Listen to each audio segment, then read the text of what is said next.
And now we carry on to another day with a smile and on time, as Croatians always do.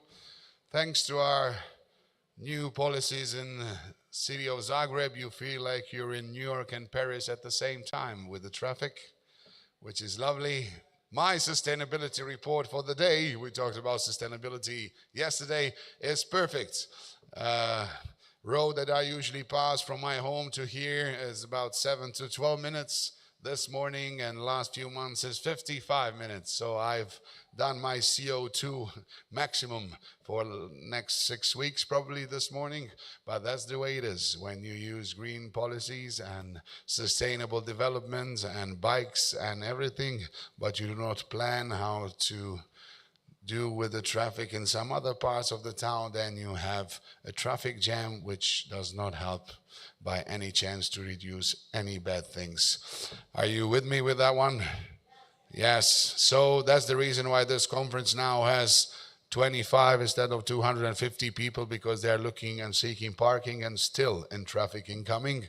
But now is the time for us to carry on with the program. I asked the lovely group over there, it's free to sit in front, so come on closer, because this is for later on B2B. You can use the tables so we can be a nicer family. So dođite bliže, komenzi niže, sve da riješimo suzamen.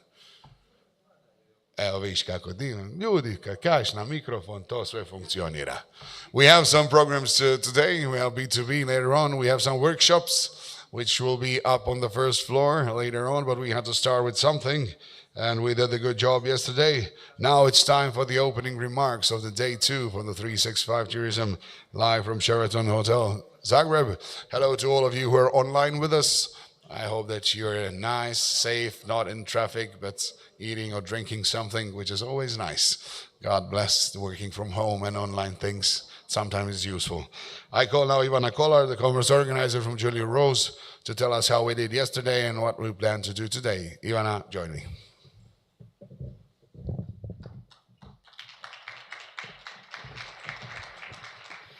Hello everyone, welcome to the second day of the conference Tourism 365. I hope you are ready for it. Today we'll be a little bit relaxed in the first part and a little bit more stressed in the second part. But I wanted to point out once more that this conference is dedicated to move season out of our 2, 3, 4 months. That is situation not only in Croatia but in the whole Mediterranean.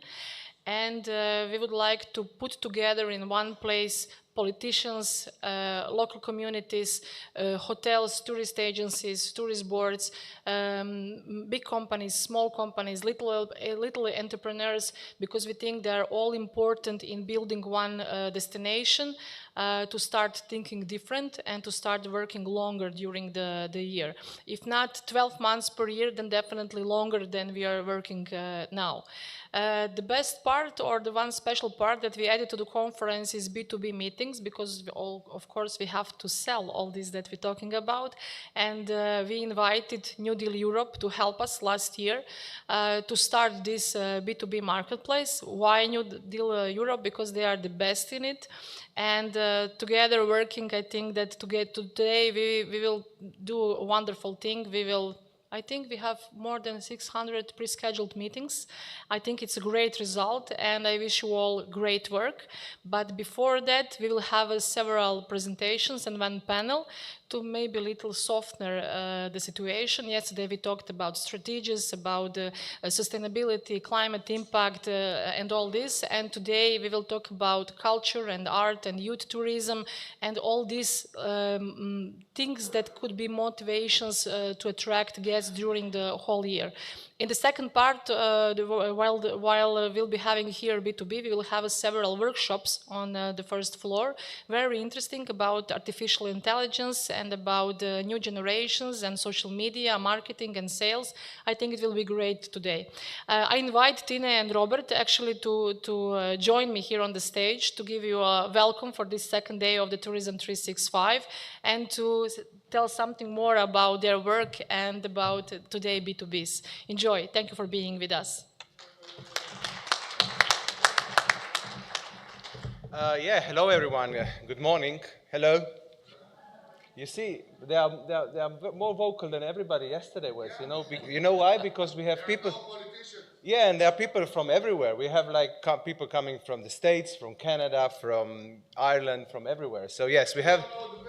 Yeah, you see. And have you checked the Google Maps if it's all red, the roads around here still? It's very red, like in Ljubljana. Yes, it is like this. Anyway, I just want to make it ease down a bit. So it's going to be a great day. You're going to meet excellent Croatian suppliers here who gathered around us. A couple of Slovenians as well, a couple of from other parts of the area we cover. We are New Deal Europe, as you mostly know us, and we work in the section of bringing together this great region of Europe with the buyers from around the globe. And as you will see today, and as you can see on all our events, we do this with a great passion, and we believe that there is a lot to be sold and the business to be done in this area. And Croatia was always on the top with our priority. It's the country that has so much to offer, not just in that month and a half in the summer, but through the year. And we are very passionate about this. That's why we joined forces also with Ivana and her idea to bring the Croatia into the 365 world. Robert, maybe a bit more about us as a company. Well, I think you said most of it really, Tina. I like the fact that I've got the word enthusiasm above my portrait on the board here, because I think that's what we all need today. But I think it will come naturally because we have such a great event for you. We have, I think, is it 36, 37 suppliers now? It's been growing rapidly in the last few days, so I haven't actually been able to keep up with the registrations that have been coming in. And similarly for the buyers, we had a couple of last-minute buyers that came in yesterday. So I think everybody has pretty much a full diary of appointments, which start immediately after our panel session. And I'm delighted that we've been able to attract some high-level speakers this morning to talk about youth tourism. An expert based here in Zagreb, and Adele, who's made the journey from London for her first visit to Croatia, I think. And she's a real expert in the field of youth tourism and a former president of the Student and Youth Tourism Association. So it'll be great to hear what she's got to say about that segment, and to hear what they've all got to say when they debate the topic of culture, art and youth tourism, which is the future of our industry. So I'm delighted that it's part of the panel debates at Tourism 365. A few thank yous. Thank you to Ivana for inviting us once again to take part in the conference with the B2B marketplace, which seems to be growing every year and is now establishing itself firmly in the calendar of Croatian tourism events.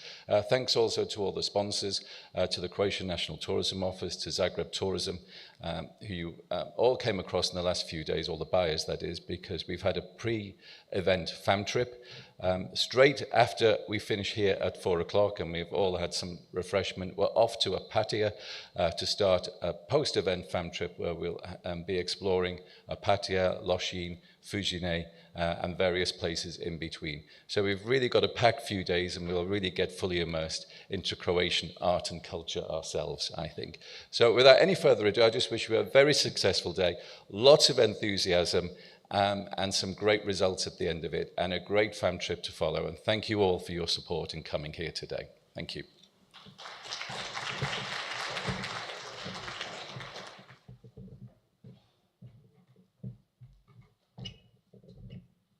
Well, thanks to our Trio Fantastico for having us this morning as well. A sad popis stanovništva, population census. Who is from Croatia? Raise your hands now.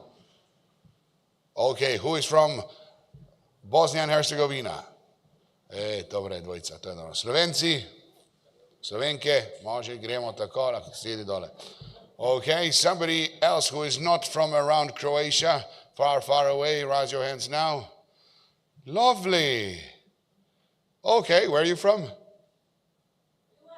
US, United States of America. My fellow Americans, you'll be having some lovely time in a few months. You are from? Germany. Hallo Deutschland, herzlich willkommen in Kroatien. Probieren Sie bitte eine unsere kroatische Spezialität. Also, London Bridge is falling down, falling down. That's a song which we learn always in the kindergarten.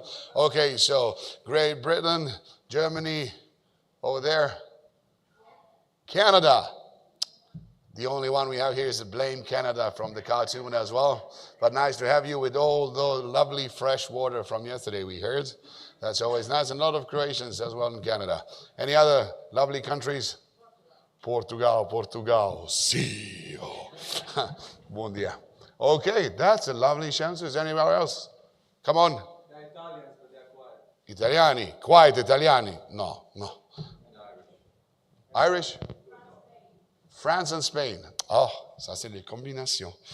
Bon matin, bienvenue, buenos días. Aye.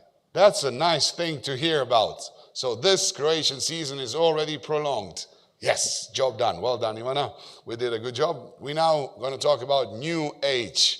It's always like, oh, New Age. That's something strange. But it's not strange. It really is time for New Ages in tourism. And we start this part with a special destination presentation for all of you who maybe think that you can change the seaside with something else. Dečki, jel imamo ovaj? Enjoying the movie.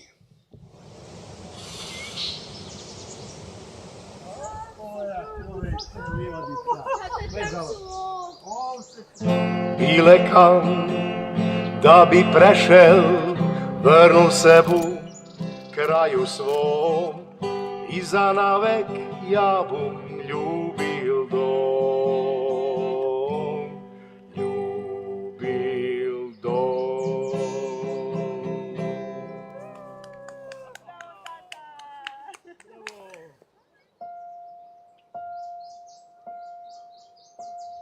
It's all in our hands, this life of time. It's given to us all.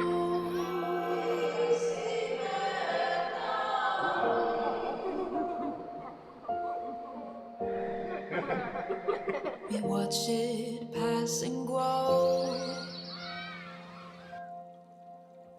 It is all in our hands, it is all in our hands.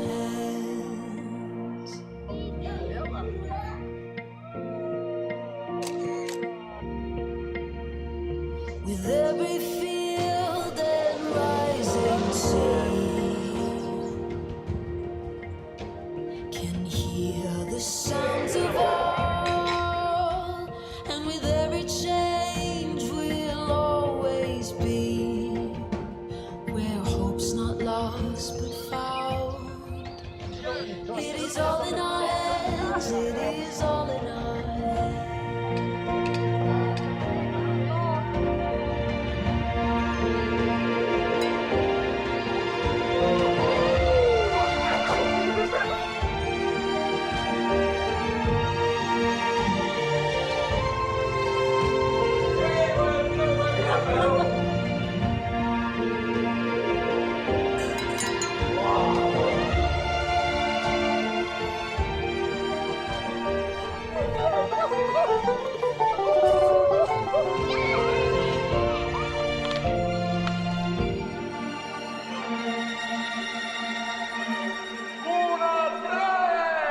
It is all in our hands, it is all in our hands.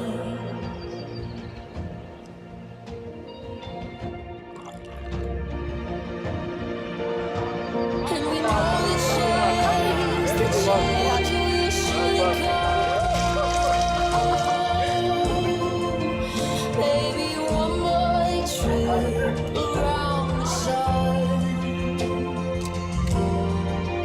But we'll gather here where land meets sea, where we can be as one.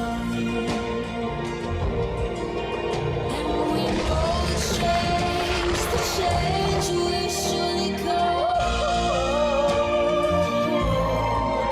Maybe one more trip around the sun. And we'll gather here where land meets sea, where we can be as one.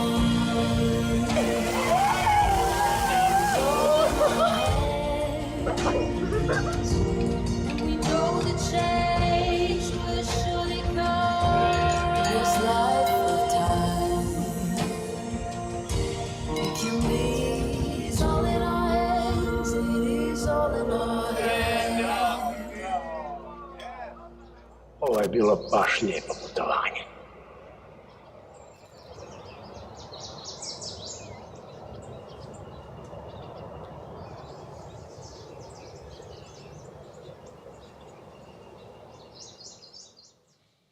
So it's not only about the seaside. Welcome to Croatia. This was Zagorje.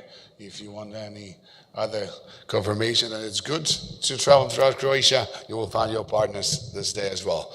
For all of you who are just coming in, you can sit in front as well. It's not B2B, ne morate se sramiti, slobodno popunite sve stolove da smo malo bliži, da ne morate biti tamo u ćorsokaku, kako se kaže u ovim dijelovima.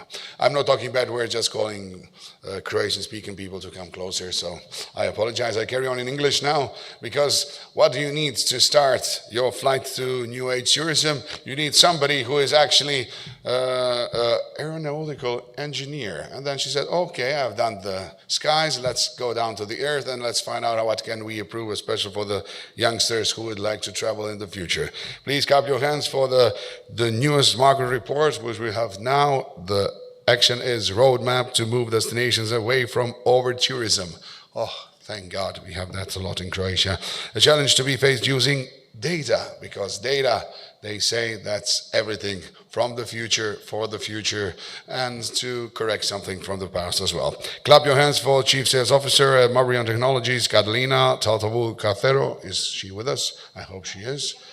¿Dónde eres? Oh, hola, Madrid. Bienvenidos. Bienvenidos a Croacia. Muchas gracias. The floor is yours. See you later. Thank you very much.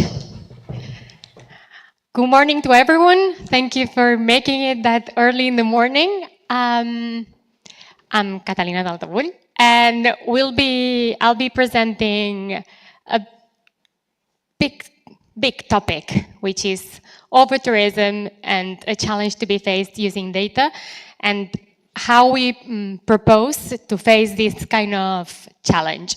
But first of all, let me introduce ourselves. So who we are, what our credentials are to be speaking about these things. Mabrian is the most comprehensive data intelligence solution for travel. We've been working on destinations indicators for more than 11 years.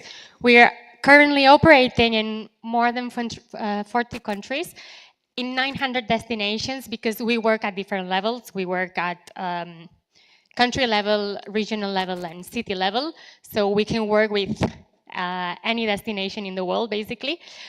We put together 30 global sources to have full data of any destination, to actually have real-time and good data to make decisions really informed and based on data. We are experts on artificial intelligence and travel and tourism, and we are specialized in destinations, even if we also work with other tourism stakeholders like big hotel chains and investment companies. So what exactly do we do? What we do is track the full travel cycle of any tourist. So what does this mean? At the beginning, when a tourist wants to go to any destination, what they usually do is start digging into social media, see the trends, see what's the trendy destination at the moment, look for flights, see what's going on in the destinations world. Then when they've decided they are actually going to a certain destination, it's the booking and planning stage. So the air capacity is going to influence their decision, the flight prices, they book their flight and they book their accommodation. So on the first step, what they do is go to the destination. So how they spend their money, what they do on the destination based on their interest and perception, and how do they move using the mobile data. At the end, based on the whole 3 steps and their experience on the destination, they are gonna share their views. And these trip reviews is gonna fit the dreaming and inspiration of the next tourist. So basically, we follow, obviously not in with names and surnames, but we basically follow all the travel cycle of any tourist. So we have a full picture of how destinations, demand, trends is behaving. We put that in one platform where you can see all this information very well organized, and it's as easy as to use as to log in your email account. Now, what we did this year, those are some of our clients. Here you can see that we work at the national level with Tour España, which is main organization in Spain, Mallorca, which is a regional level, and Seville, which is at the city level. So, as I said, we can work with any destination pretty much in the world. So, the topic of my talk is overtourism, which is basically a symptom of imbalance. So what any destination wants is to have an equilibrium on their tourism sector, which is the ideal situation. What we did this year is a study, roadmap to handle these kind of challenges in collaboration with Focusrite. So first of all, let's define what overtourism is. It's obviously an excess of tourism carrying capacity. But good news, it's circumstantial. It's at a given place and at a given time. It's not a structural problem. It obviously causes no wanted effects. And we are very optimistic that is a phenomenon that it can be addressed if we use the right strategy. So what's our suggestion to fix this imbalance and overtourism? First, having a data-centric approach. You have to measure what your problem is to be able to solve it. To do that, you need transparent and honest data, which is very, very important, and cross the indicators. So not only use one indicator, but have a full picture of your problem. Everything integrated in one dashboard, so it's easy to analyze and to do these kind of interconnect indicators. Monitor, take corrective actions, and then start all the loop again. This is really, really, really important to really handle any problem based on data. So, what's our approach? More into detail. So our sustainability module is looking on these 4 pillars: traveler experience, residents' welfare, environmental protection, industry and local advancement.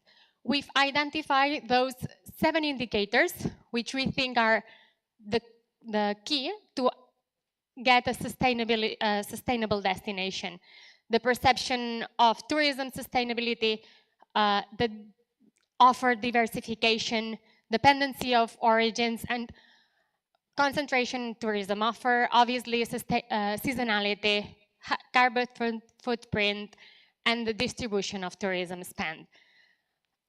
These are the names of the 7 indicators we've developed on our sustainability module, and now we're gonna dig down on those indicators to really understand what all of those mean. So the tourism spend at destinations. How this spending is divided on this destination. It is staying at home at the destination, or if it's going elsewhere. So it is well proven that if it stays at the destination, the feeling of over-tourism is a little bit down. So based on a survey in collaboration with Focusrite, they've analyzed the feeling of those origins in terms of contributing to locals' welfare. So this is definitely something very important for all these origins, and they are very welcome to contribute to the welfare of the destination, and they think this is a sustainability practice. So this is important to handle the sustainability. On the carbon footprint and CO2 emissions, is identifying the CO2 emissions by any origin and divided by the individual spending in destination. So with this indicator, what you have is a more balanced approach to carbon efficient market sources. And this is an exercise we did for the Spanish government. And if we do the expenditure divided by the CO2 carbon footprint, we will have an origins classification. So using this data, the Spanish government reduced the carbon footprint, but also increased the revenue. And usually this also goes into less people, so less over-tourism. On the third indicator, concentration of the tourism offer, which is really, really important. What this indicator measures is if you have more dispersion on the tourism offer, the lodging density, again, really key factor, it means less territorial stress and less over-tourism perception on the tourism that visits you. So we've done these exercises in Croatia, and we've calculated the lodging density in hotels and short-term rentals. You see this distribution on the map, but don't get misunderstood based on data. Hotels can have 300 rooms, and short-term rentals usually have 2-3 rooms. So these kind of indexes doesn't mean that short-term rentals are more, so implies more human pressure than hotels. So it's just to have an example, but we need to dig down on this. But what is clear is that if all the lodging offer is concentrated at one point, the over-tourism feeling is definitely going to increase. So we need to manage this, and we've done these kind of exercises for other destinations, such as Costa Rica, for example. They've identified that they had a very concentrated area of lodging.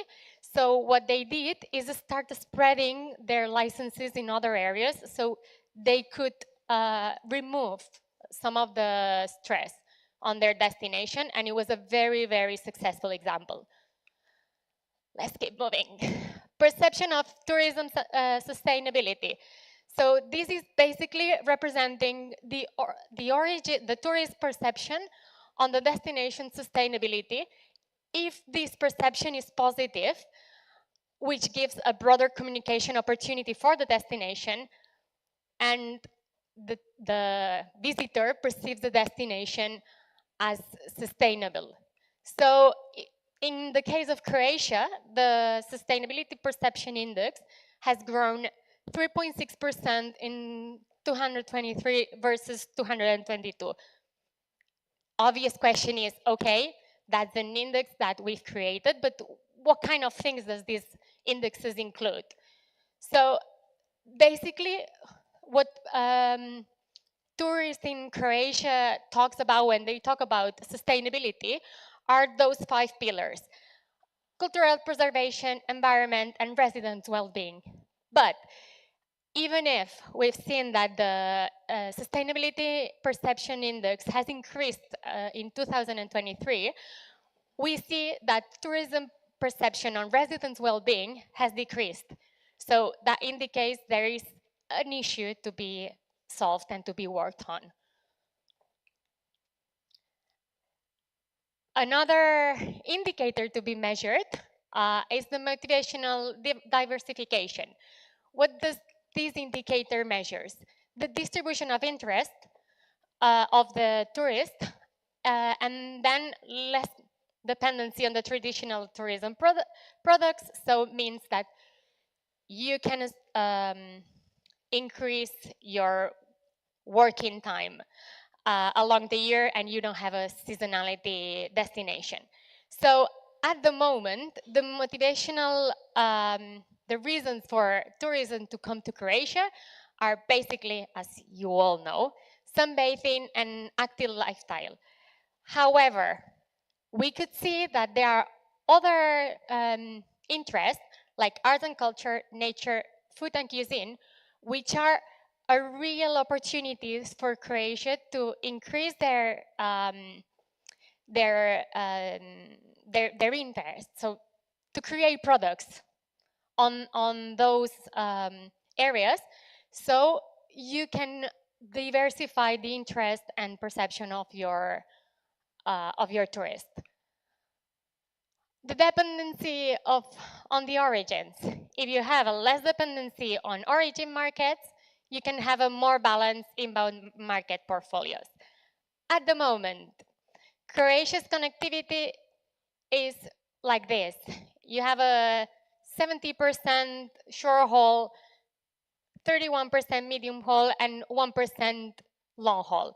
What does it mean is basically short haul is European countries, medium haul, Middle East countries, long haul, United States, Canada. So it's a very good distribution, but with the and you might think, what is this relation with the over-tourism? The thing is, if you have a dependency on certain origins, like for example Spain, we all have holidays at the same time. So if your dependency is on that origin, all your tourism is going to come at the same time of the year. And that does not give you a balance on the capability of working the whole year round. The last one, but not the least important one, better spending at the destination. If you have a better spending distribution, better spending distribution at the destination, you have a really different motivation, diversification, and less dependence on origin. You will hopefully have less seasonality. And even if the seasonality has been discussing a lot, so this represents the amount of tourism mentions along the year in Croatia. This is 223 versus 222, and we can see on the Q3, which is the high season, there is a quite important decrease on the seasonality gap. Obviously, that represents data in Croatia as a whole.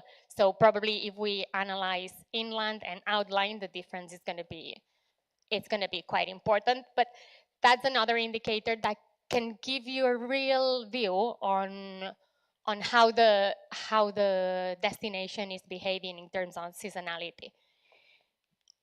So you can download this presentation with a full study on our approach to how to measure sustainability and how to overcome over-tourism in the HQ. And if you have any questions, I'm just here. Thank you very much.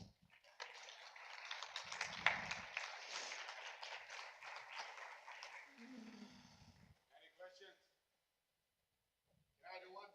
Of course. It's the only type of survey you analyze the data? No. Or it's like in Real time.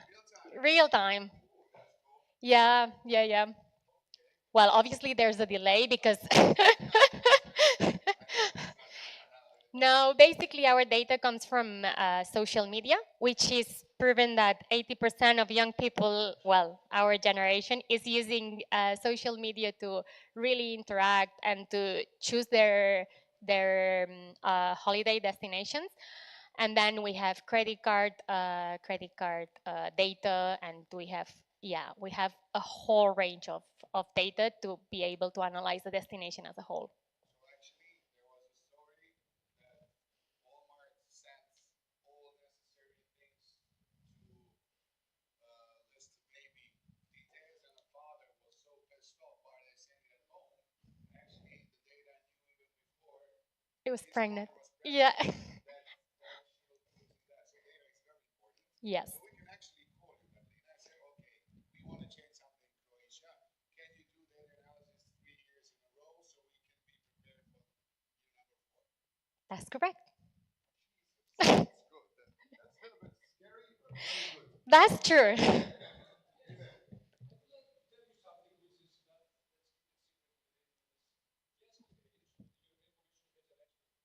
Yep.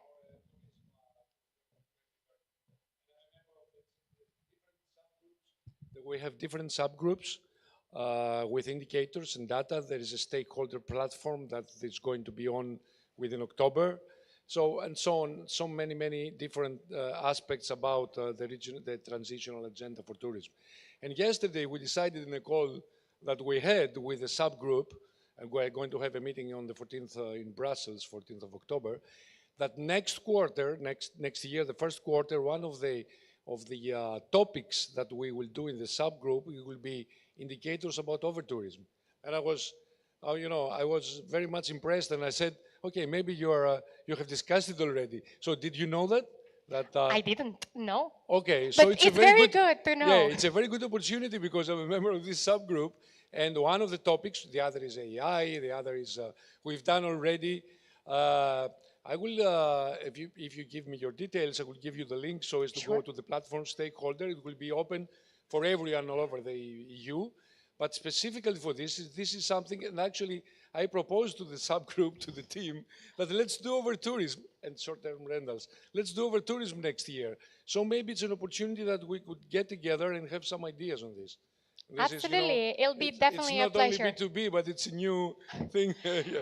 At the end of the day, over-tourism is a lack of equilibrium. So it goes along with really finding this equilibrium and take really informed decisions because, and actually we put specifically honest and transparent data because some destinations are not very open to have these, I mean, and you don't have to make it public, but we are in a small group. So having a valid data is really, really important because if not, you can make the wrong decisions. And you have to have, your experts to really give it context because data without context also doesn't make any sense. So yeah, well, I'll be very happy to This is why in Greece we don't have so many developments. And if you see on these lists in the European Commission that publishes and says satellite accounts, it's most of the countries they have, and then Greece is nothing. I mean, on the Excel line, because we have problems of over-tourism, more or less like over-tourism in Greece, but we don't have sufficient data and reliable data, and so on and so forth. So it's and we don't have actually satellite accounts, tourism TSA. We don't have TSA. So it's difficult if you, and I like those indicators that they could be at least used on a European level, and then we can make it on a national level. Our best thing is that we really define indicators that is going to allow us to compare any destination in the world because social media works the same in any destination. Like it's a very, I don't know, natural credit card expenditure is what it is. The distribution on lodging, we have it by coordination, so it's quite specific. So all this data allows to compare different destinations in European and our standard indicators. It is true that then we can add some specific indicators on requirement of the country, but we definitely believe that our sustainability module is a very powerful tool to really understand what's the sustainability situation of any destination, at least to have a first approach. Hi, thank you very much.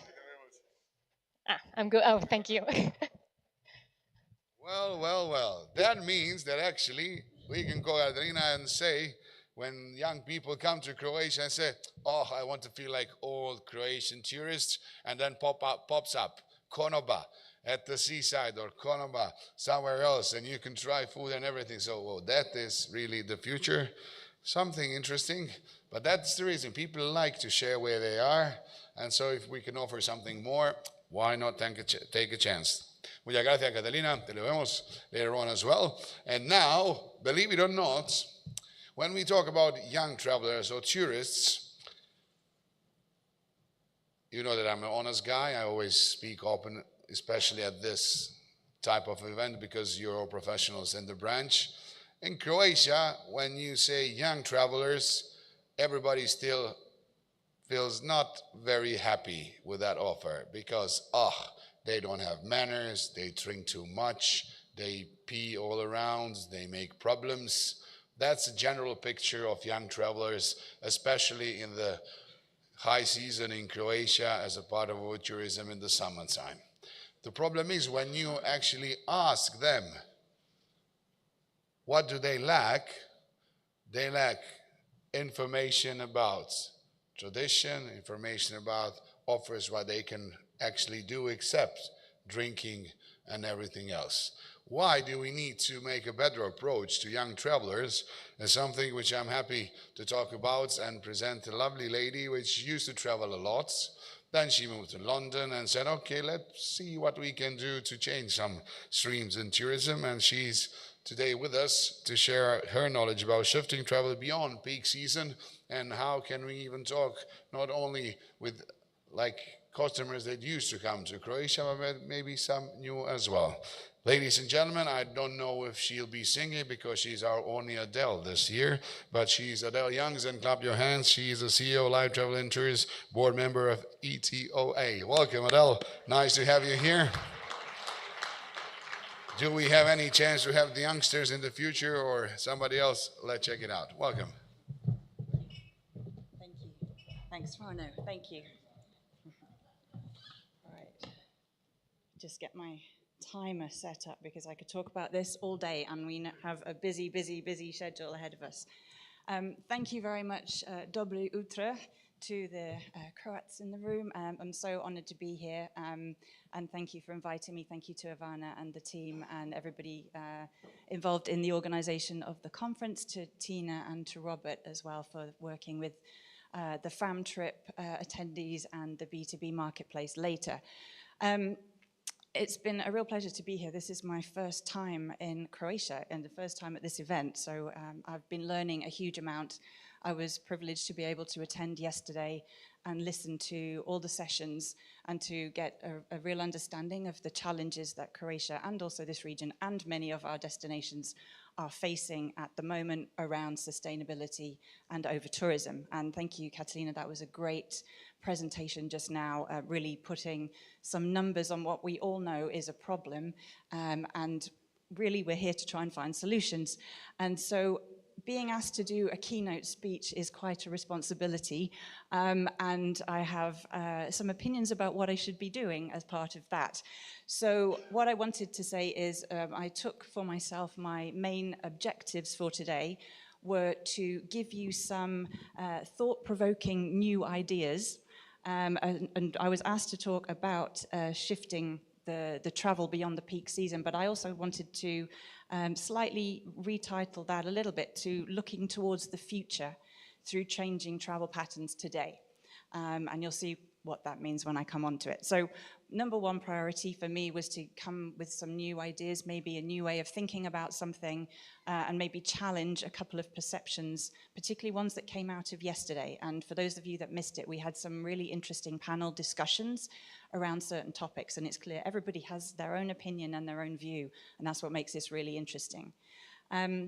But the second thing that I wanted to achieve today is to come away from this with some action points. So if what I talk about resonates with you at all, then hopefully I will give you some concrete action points that you can do as soon as you leave here, because we've all been to conferences where we've had amazing experiences, lots of ideas, met lots of really interesting people, and then we get home and we open the computer and we've got 300 emails and we've immediately forgotten everything we've just done.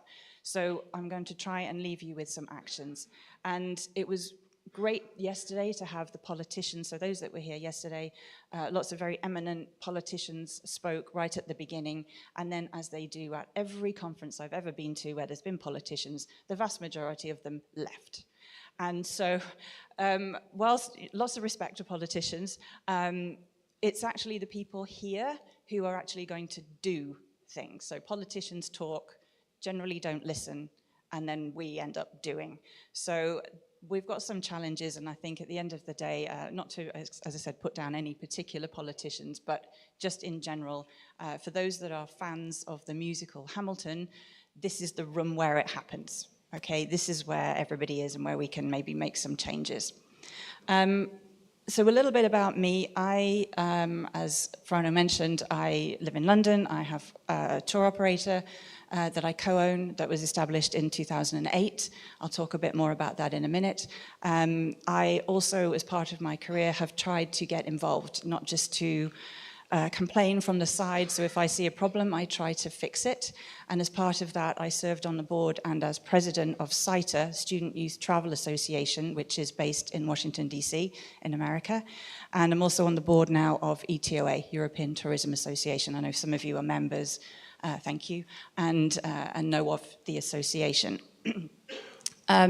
So my background is very much coming from the youth tourism sector, as has already been spoken about, but it is a very specific part of the youth tourism sector, and I'll explain more about that.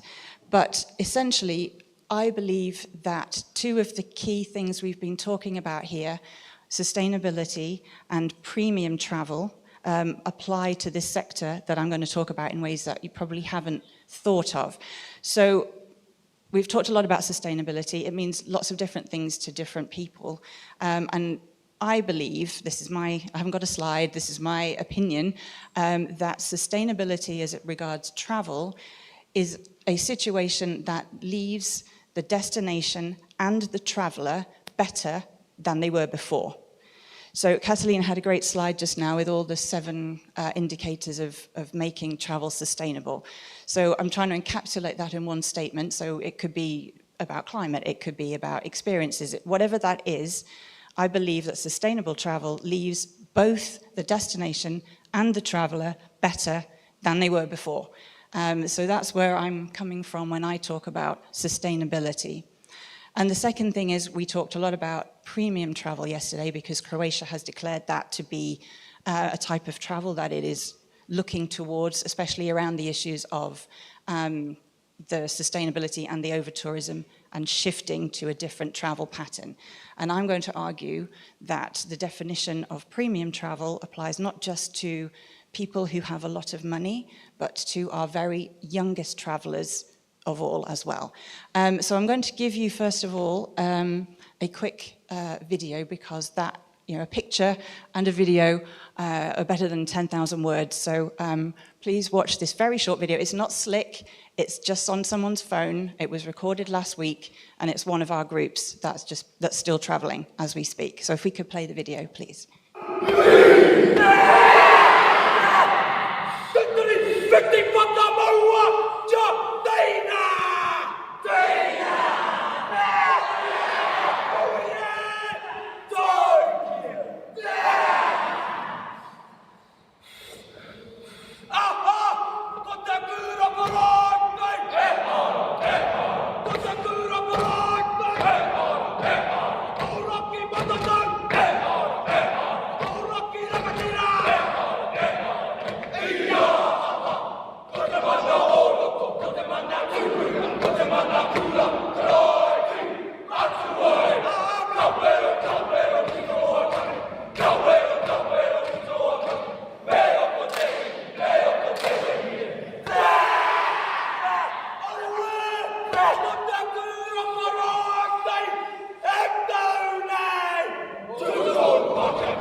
There we go. I hope everyone's awake now. Does anybody know, and I'm also looking particularly at the British and Irish in the room who may be rugby fans, does anybody know what those boys were doing? That's right, thank you, the haka. So the haka, for those that don't know, is a Maori war chant. These boys are from New Zealand, and I mentioned rugby because the All Blacks, the New Zealand national rugby team, do a haka. That's probably the way most people know this, before they play any match. Obviously, the Maori people, being the indigenous people of New Zealand, is a big part of their culture, and every school will have their own haka. So it's a tribal thing. They all have their own. They're not all the same, and it was traditionally a war cry. Now it is a sort of identity of cultural identity as part of, in this case, a school. This group, as I said, still currently traveling, is from Christ College in Christchurch, New Zealand. They are their school choir. So believe it or not, they actually mostly, when they're not shouting, they mostly sing. And they're on a choir tour in Europe. They've been around for 3 weeks, 40 of them. They're aged 16 to 18. They are a school. They've come with their choir director. They travel every 4 years. This is one of the most prestigious things they do. And this is one of the most prestigious schools in New Zealand. So along with the kids, they also bring about 100 parents, grandparents, family, because this is a huge event for them. They started in Amsterdam, they're finishing in Italy, and they've been just about everywhere in between. And as most of it, they've sung in cathedrals, and they're amazing choristers. They sing for the Christchurch Cathedral, the Christchurch Cathedral Choir. What they were doing there is they were at the Menin Gate. Who knows of the Menin Gate in Ypres in Belgium? Yeah, great. So that's one of the main memorials to some of the battles in that area in World War I. And it's particularly important to Anzac soldiers who were from Australia and New Zealand, because hundreds of thousands of them died in the battles between 1914 and 1918, mainly in 1916 in that area. And so when our groups from Australia and New Zealand come, they often go to the Menin Gate. Every night at 8 o'clock, they have a trumpeter playing the last post, and they also invite groups to come and make some kind of memorial. So a lot of boys in this group will have had relatives. The school had students who fought and died in the war, and so they were making their sort of memorial to remember the soldiers that died, who were really only maybe 1 or 2 years older than they are when they were fighting. So it gives me goosebumps even now talking about it, but this is an exact example of what I'm talking about, of the traveler and the destination coming together and making everybody's lives better. Those boys will never forget that moment. To them, they study this for years, and to actually do that is such an honor, representing New Zealand. And the people that saw that will never forget it, because it's such a powerful, being there in the room when they do that, so powerful. So what if I told you that something like that, which is all very nice and lovely, but is part of a $25 billion US industry, of which $6 billion a year is spent in Europe. What I'm talking about is the school travel sector, particularly for long haul into Europe as a destination.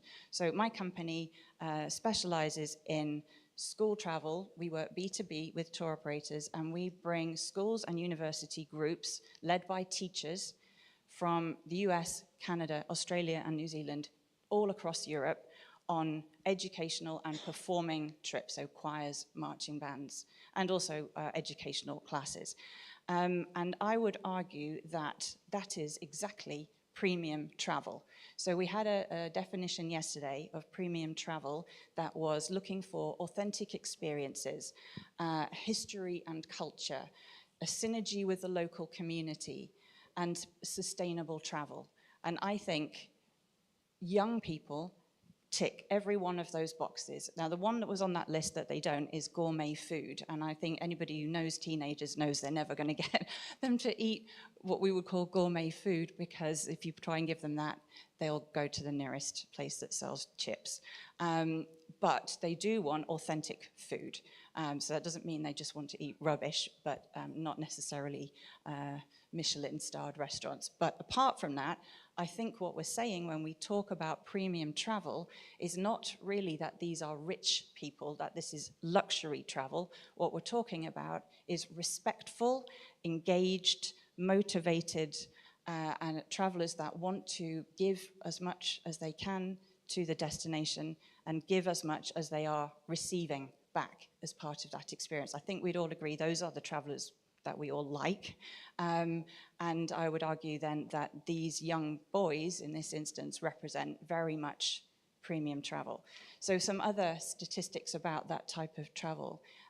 They travel on average, and these are statistics from CITA, the Student Youth Travel Association, who've done some research around this.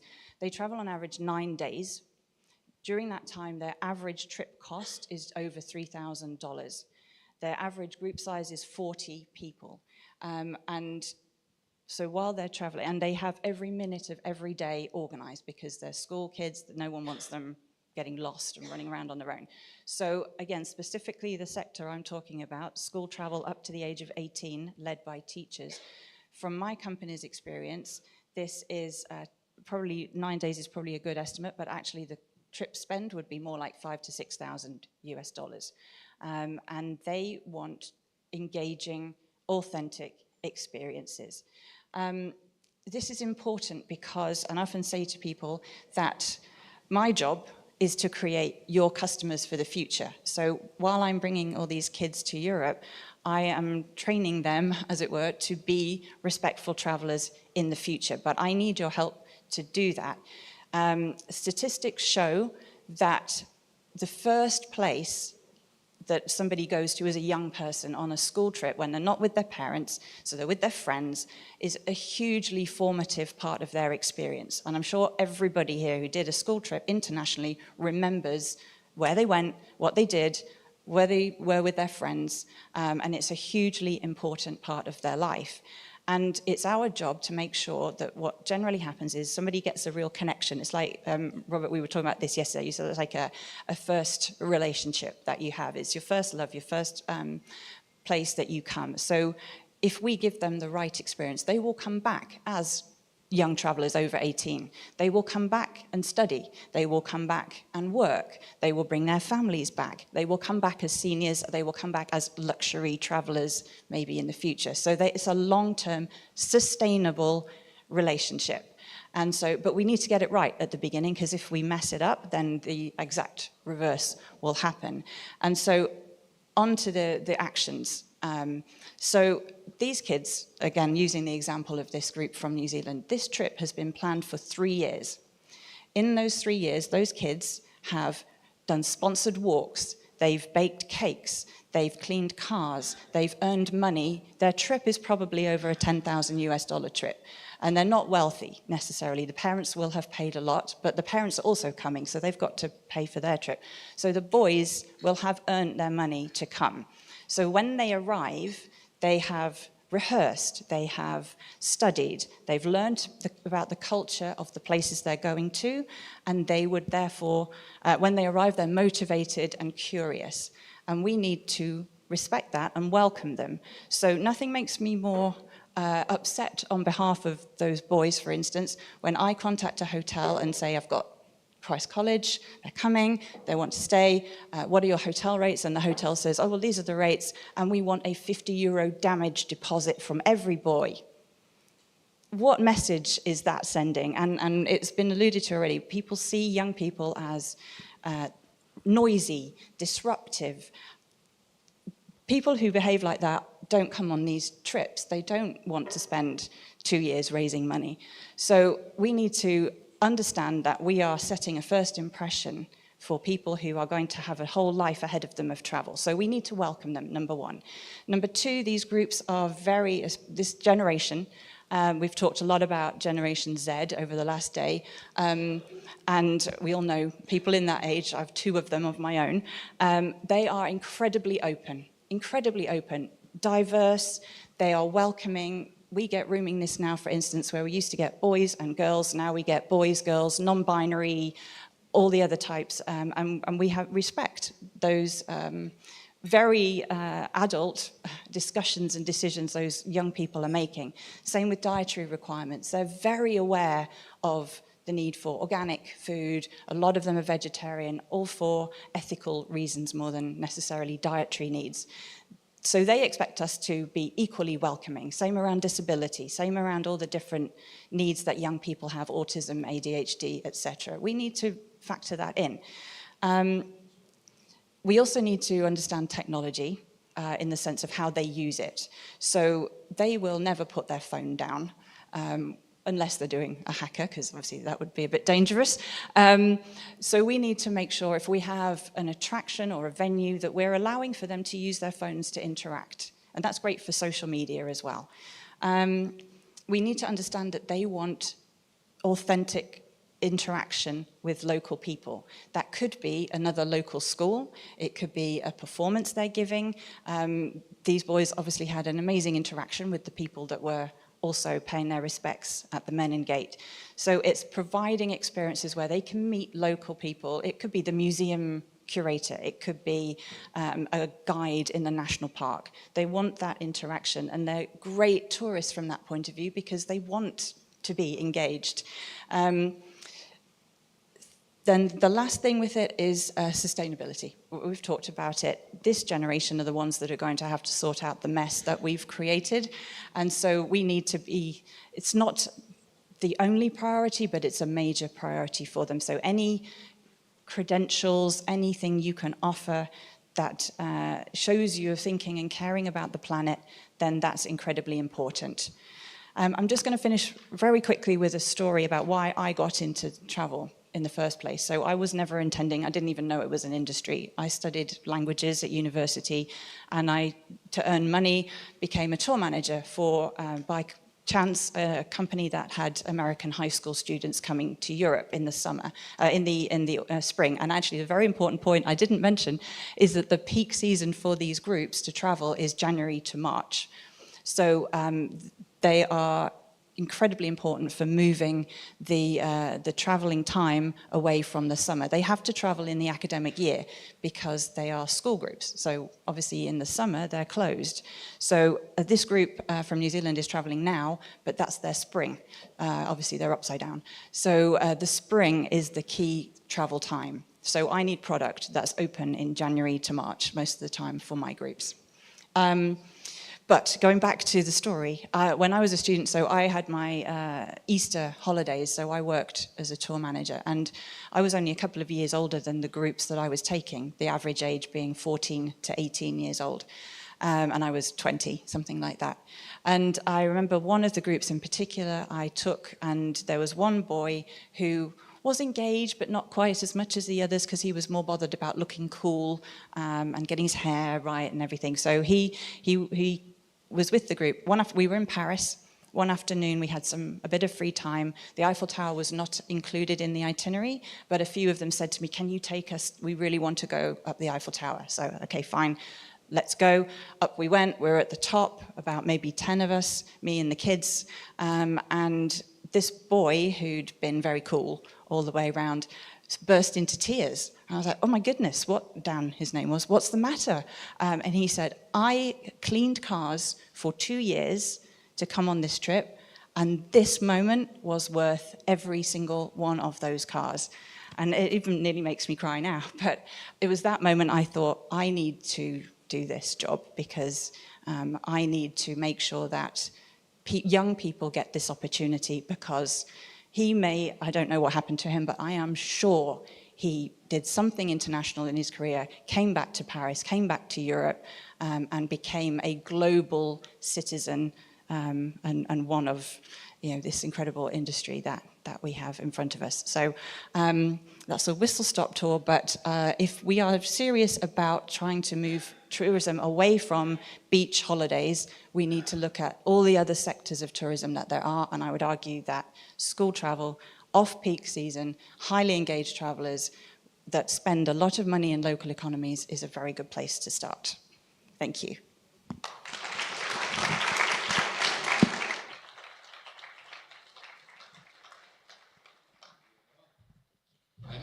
I think you need to go down That way, to come because back you will up. have a special presentation for your entrance back to the panel.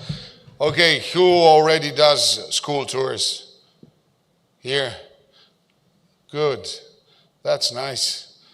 In Croatia, it's always like, "Oh, it's too expensive. Oh, it's too expensive," because we have a short income. But when you speak about 25 billion reasons to be a part of that industry, I think we can find our path to the future as well. Now it's time for the panel discussion.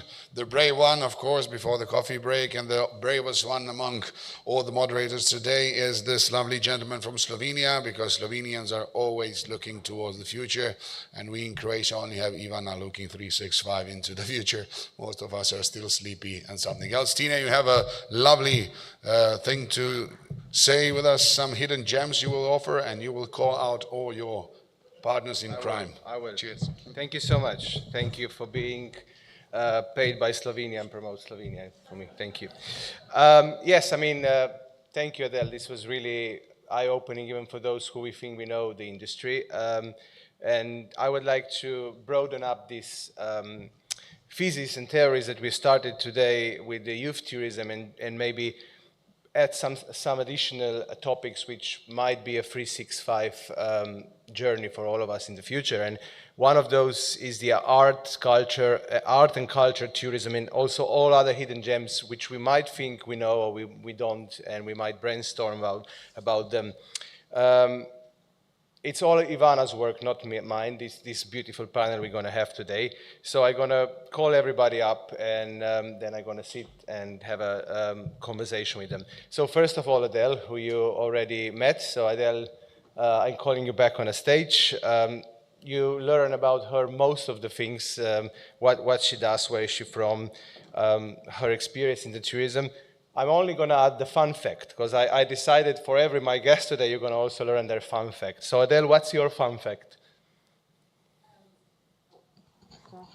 Thank you. Well, my fun fact, I'm put on the spot about what that might be. I am a bell ringer, which I don't know if that means anything. That's extremely British thing. It's very British, very specific, but if you've ever seen a film with a British church with the bells, with the long ropes that you pull like this, yeah, that's my secret hobby. So now everybody knows.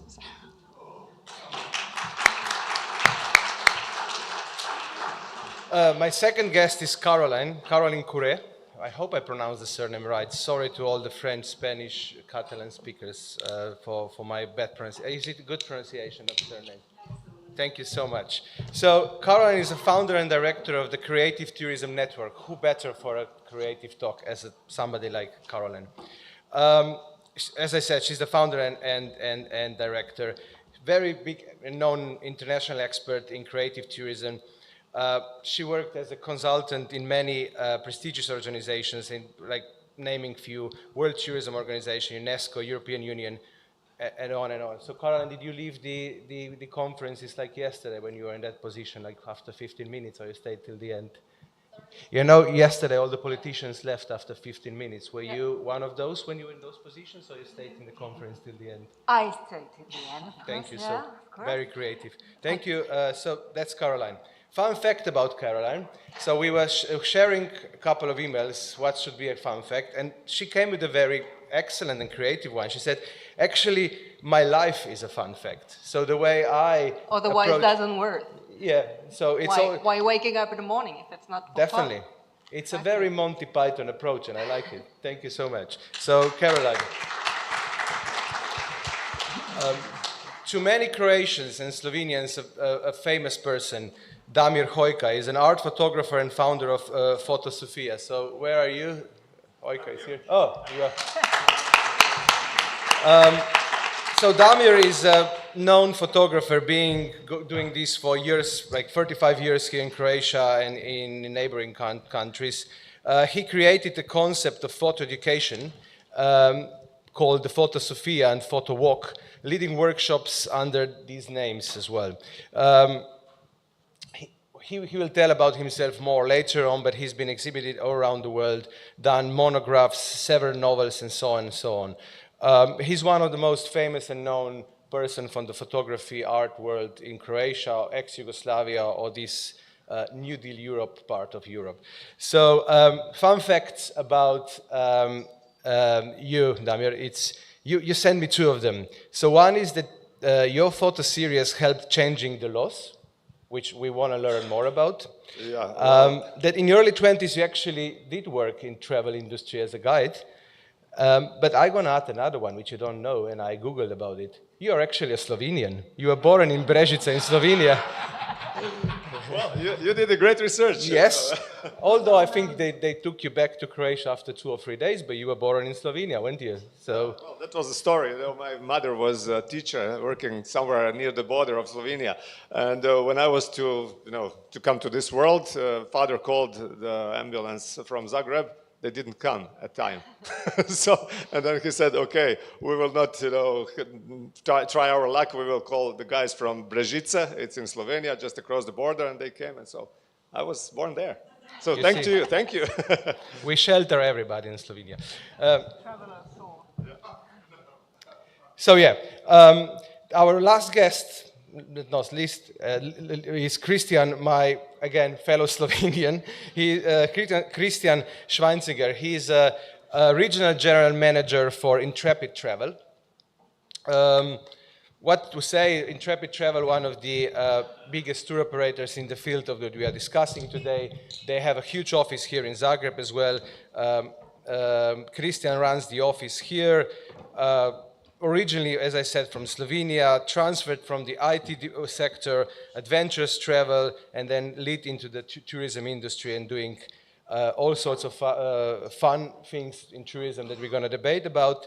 And all you want to know now the fun fact. So Christians, even though he looks very timid and reserved, he was walking around Nicaragua back in, when was it? It was back, yeah. Back, yeah? Pre-COVID. And at some point, I mean, it doesn't sound so fun, but at least we can talk as fun. He was robbed to the extreme that he was left with what? One T-shirt? Well, jeans and T-shirt. Jeans, T-shirt, and 2 cigarettes. Yes, yeah. Correct. Yes. And you survived, obviously. Well, that was my introduction to adventure travel. So. Yeah, I mean, what better than this? And creative travel, I guess. You created all your creative insights. Exactly. And the last thing is my fun fact, which is a very sad fact. I'm completely the same dressed as I'm on that photo there. So, I mean, sorry about this. This is my fun fact. So, I hope this mic is on. Yeah. So the topic today of this discussion today, as we said, is the let's not overlook the art, culture, and other hidden gems. We started with youth tourism, and I think it's the right introduction into how to make the industry more creative, more fun. Is we start with the young ones. We start with the people who travel, but they still need to learn about life, and they have a passion to learn about life. So maybe, Caroline, I start with you. You said that you are expert in creative tourism. So how do you fit the creative tourism with like this kind of new demands that we all want to bring new trends? We want to bring something new. We want to change the season. We want to do so. What's the creative tourism for you? How do you understand creative tourism? Well, actually, that's a good question because I think that we could have many interpretations of the concept of creative tourism. And by the way, it's like a 2-by-1 question, a happy hour.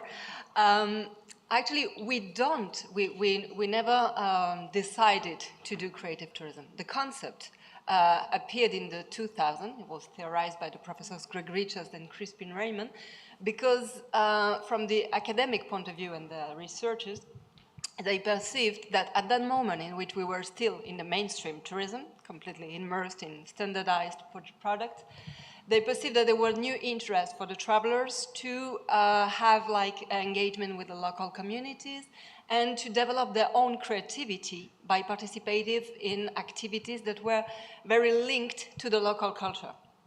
When I say the local culture, I mean recover the intangible heritage that is very specific to a place that maybe will be completely different to the other one 10 kilometers later. So actually, this is not a kind of tourism that was thought to satisfy this new demand of the young people, but precisely it was born from a crisis of the tourism itself. I mean, it was like a crisis of the Fordism tourism that came to saturation, that had to be changed. Tourists were more trained, they were used to move themselves, and especially there was at that moment the disruption of the new technologies that empowered these tourists into travelers. They make them become from consumer to prosumer, especially belonging to different communities that can be from crafters, knitters, and so on, all the kind of hobbies.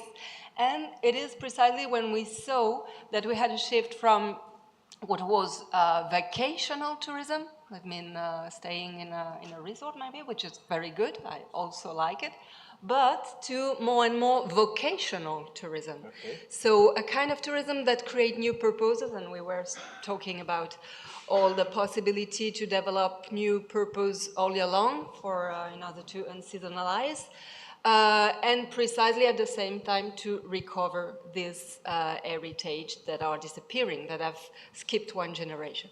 So maybe, just to sum up, I don't want to monopolize the turn, as yesterday we spoke about the ice cream, that could be like the barem of all our countries and the cost of the ice cream. In this case, for creative tourists, I was thinking yesterday, maybe these creative tourists, be they Generation Z and so on, your generation, they would accept to pay 40 euros for an ice cream. But why? Because we would propose them to go in the nature, to collect the fruit, to collect all the ingredients, to go at local people in order to learn how to make their own ice cream, and so on. So you shift from the product to the exactly. experience. And we are really in a moment, an experience, in an engagement. So that's really the interest for them, and of course, as we can already imagine, for the ecosystem. I had another example. Maybe it's easier for the technician just to show it and then pass the turn. Well, for we the have two slides. slides. Yeah, the second slide we can put on your the second slide, that would be also the other, maybe. Just the second photo. Yeah, we have time. Yeah. Exactly. After the ice cream, of which I showed, for instance, for a destination we work with in the south of Portugal, in Lolé, in which they propose this kind of experiences to do your own ice cream. They also propose this kind of experiences for any people, but your people are very interested in this, which is much more sophisticated. But it is very interesting because for me, if I had to choose just one, which is the case, it really explains all the assets as well of this kind of tourism, because in this case, a group of 10 people have been proposed to recreate a traditional recipe, a traditional menu from this region of Portugal. That means that the first day they came in an empty room, and they had a possibility to work with all the craftsmen in order to learn how to make their own furniture. That means that the tourists themselves did the table, they did all the furniture. They, with ceramists, they learn also how to do the plates and so on. And then, as I said, to collect all the ingredients, kilometer zero, and to recreate the traditional recipes. So that completely sustainability, because it is kilometer zero, and it also, of course, engage all the stakeholders, not only the tourist industry. Fantastic. And no, thank you. Great. Yeah. So. If we move to you, Damir, so you've been involved in the art society and world in Croatia, and you've been known for your art bar, but you also shifted this to work directly with people. So you're trying to engage your profession, which is full of creativity, which is full of discovering new places, which is full of seeing beyond the obvious, into the people who you take on your tours. We had a short chat about it yesterday, and I found it fascinating how, like, through the medium of photography, you actually open the mind of how people see the world. So can you explain us more in this sort of debate frame that we are doing today? How do you perceive this? How it works through your medium of photography? Yep. First, I'm perceiving the medium of photography as a way of communication. So that's my starting point. And on this, I'm building all the stuff around it. So when I take the photo camera, I'm not doing just photographs. I'm trying to communicate with people in few directions. So one direction, what I do with these photo seminars and photo workshops, is to convey the knowledge, to bring something, to give something to the people that they will always remember, that they will always take with them, and that they will make them richer. So on the other hand, I'm trying to use the photography as a way of changing the society. So I heard one big film director saying the art cannot do nothing. So I'm saying here in front of you, and I totally believe in this, I can. So the art can change the world, because the art can change the people, and people, are changing the world. in the better direction, hopefully. And so this is what I'm trying to do. And therefore, you know, I stated in my fun facts that there were two laws that were changed with the help of my photo series. So we can change the world with what we do. As me in art section, you in tourism section as well. And then we come to the tourism section and the art section coming together, because I think that your job can function more how to say, officially if it is interdisciplinary approached. So if we connect our heads together, think out something new, what can be interesting for the public, what can change the public, and what can bring the public to be better. So this is what I try to do in the domain of tourism. I'm trying to think out the ways how to make the tourism more interesting. Because, you know, I'm also a tourist, and every summer I spend on our Croatian coast. I've been almost all around the coast. So when I come to some town, I was already there 10 times. So the buildings, everything, you know, it's just familiar to me. I just walk through it. I don't, you know, pay attention even to the greatest monuments of this town. And this is something that was, how do you say, a trigger for me to think out how to recycle this, how to make the towns interesting again for the people who are there already a few times. And so I came to a few ideas. So one of the ideas is my newest project. It's a cycle I called city art. So this is, the concept is I come to some town. I'm invited mostly by the town authorities or a touristic board. And so I make photos. And I'm trying to make creative photos to show the monuments and to the famous places of the town in totally different visual expression. So to show the people, as well as to the tourists, as well as to the inhabitants, your town can be viewed with the other eyes. Just take another look through the lens of the camera, and you will see totally different world, you know, totally new world, totally inspiring world. So this is what I try to do with this, and I developed the concept. When I take photos, then I make them, you know, look a little bit strange, a little bit, you know, out of time, a little bit, you know, something that anyone would like to have, anyone would like to do something in this direction. So I'm trying to give the motivation to the people to go to these places, see them again, and especially today, when we have the cameras in our pocket. So everyone here in this room, you, everyone is photographer here, on your own level, and it's legitimate, it's great.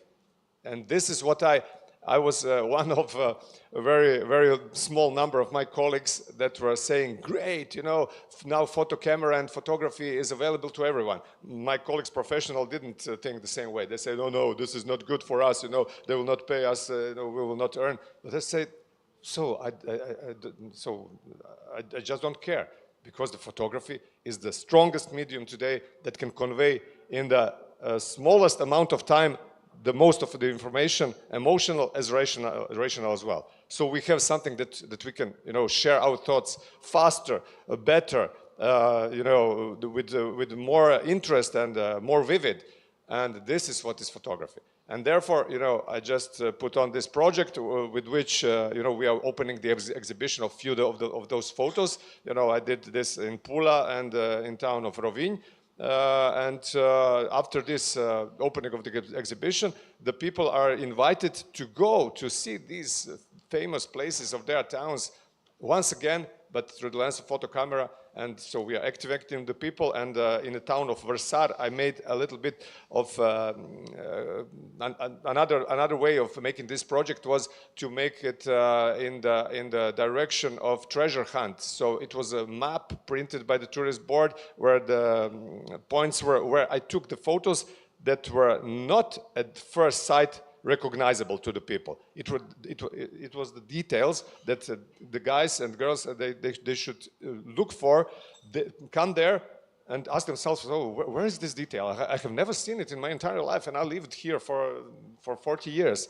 And so they try to search, they find it, and they're getting inspired to do their own pictures. And the tourist board makes a contest inviting all the people, take creative photos of our town, send us, you know, your pictures, and we will reward the best. And so that was the concept that functioned great. So I'm looking forward to do this in more towns in Croatia. And I also did some things with the hotel companies and with the resorts, you know, with the education in photography. So this is the way I'm trying to make. Experiencing and expressing art, in your opinion, can be integral part of tourism. It can be integral, and also when you said before, as an artist, you want to change the world for a better place, and you are positive. You do. If you ask, majority of people here work in travel. We all come to work in travel because we think travel can make the world a better place. Definitely, we need to make people feel, you know, we have to wake up homo ludens in all of us. We all like to play, so just give us something to play. When I say give us, give me as well. When I'm on the seashore, I would like to be activated to do something, you know, and to compete with somebody, and, you know, then I get the reward. Wow, great, you know, so that's the way I'm thinking. So a great positive and creative approach. Thank you. Christian, you heard there's a lot of food for thought here, like working for such a big international tourism entity as Intrepides. I think all these topics are essential for you because you work with those who are entering the points of tourism, the youth, mostly youth market. So it's like this creative approach, like 3 steps we went through now, something that you need to put into your product, think about them, and then are you responsible for this kind of creating a new generation of travelers for all these creative things? So what do you think? Well, to start it off, basically, is you know, I would like to propose the idea, and it's following pretty much what everybody is saying, that traveling is an extension of learning, development, experiencing new cultures, getting to know the mentality, and actually seeing what the people are doing. I think now more than ever, this is becoming prevalent, and we actually need to acknowledge this. Young people, at least from our experience, you know, the intrepid travel, there was a lot of talk about, you know, drunk and make unorderly, whatever it is.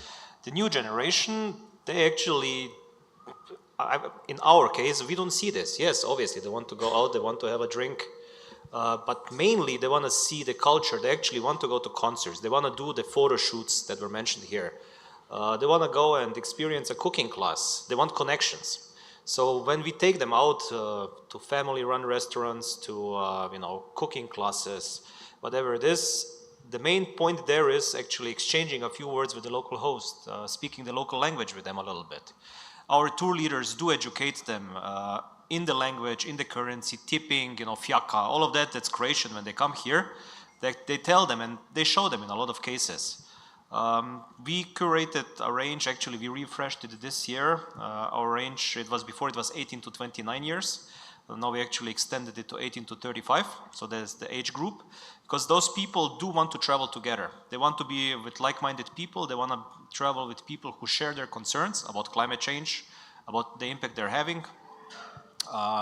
So we basically build a product around, you know, I'm gonna again use the keyword, the sustainability. We just recently won also last week the award at the Global Youth Travel Market for sustainable travel as the best tour operator. So we do know a little bit about it. But the main point about the young travelers is they do want more time. So they don't want to be in a group 24/7. You know, they're not coming to Croatia, at least our clientele, to spend 7 days in an all-inclusive market. That's not what they're here for.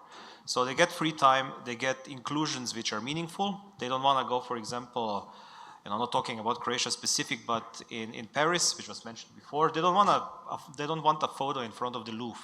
They want a photo having a drink in an underground bar somewhere. Something meaningful which they can share, but nobody is actually going to be able to find it. Somebody needs to recreate their own idea. So their whole way of travel is actually experiences, experiential travel. It's not about drinking, it's not about getting hammered or, you know, all the other things. They're very socially conscious. They want to experience everything the country has to offer.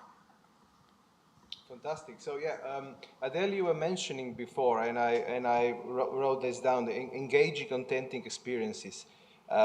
I mean, I wanted to ask you, give me an example of what's the engaging of authentic experiences, and all we are listening now for extremely great examples of this. So, what would you add to this in terms of how you started this debate earlier today and what we just heard now? What would you be addition to what you just heard?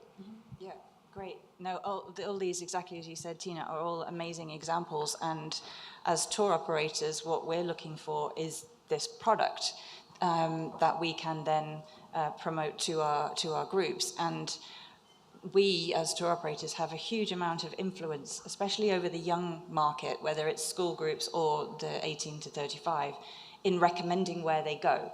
So we will get teachers approaching us and saying, we want to do a trip to Europe and we want it to be cultural and historic and something a bit different. Where should we go? And then the responsibility falls on us to match their needs to a destination or destinations. A lot of them will do more than one country at a time. And so what we need to know is all the amazing, engaging, authentic product that is out there that maybe the people who've created that haven't thought about the young market. Maybe they're thinking about a different segment. And everything that's been mentioned here is perfect for our young groups. They want to get their hands dirty and make things. They want to get their phones out and go on a treasure hunt. I mean, how fun is that? I want to do that as well. They want to go and meet other local people, and our groups, being school groups, their favorite thing ultimately is to meet other young people, because they want to, ultimately they go home and they're all friends on Snapchat and whatever, but they, especially through music, because a lot of our groups are performing, they're traveling during the school year, so local schools are having lessons and they join them, and if they're a choir, they want to go and join a school choir in a local town. It could be absolutely anywhere, and this is why we get the opportunity to send a group to some small town that doesn't have a tourism background. But if I know somebody there who's got a contact with an amazing church and a school that maybe, or a local community that want to get involved, my group will go away from the city and will go into the rural area, and that will be the highlight of their trip, because they want to meet local people. And through music in particular, there's no language barrier. So they can perform together, they can perform to each other. And so if you are a regional area that would like more tourism, or is a non-coastal area in Croatia, for example, and you would like some groups to visit off-season, then there are all these sectors. Sports groups are the same, school sports groups and so on.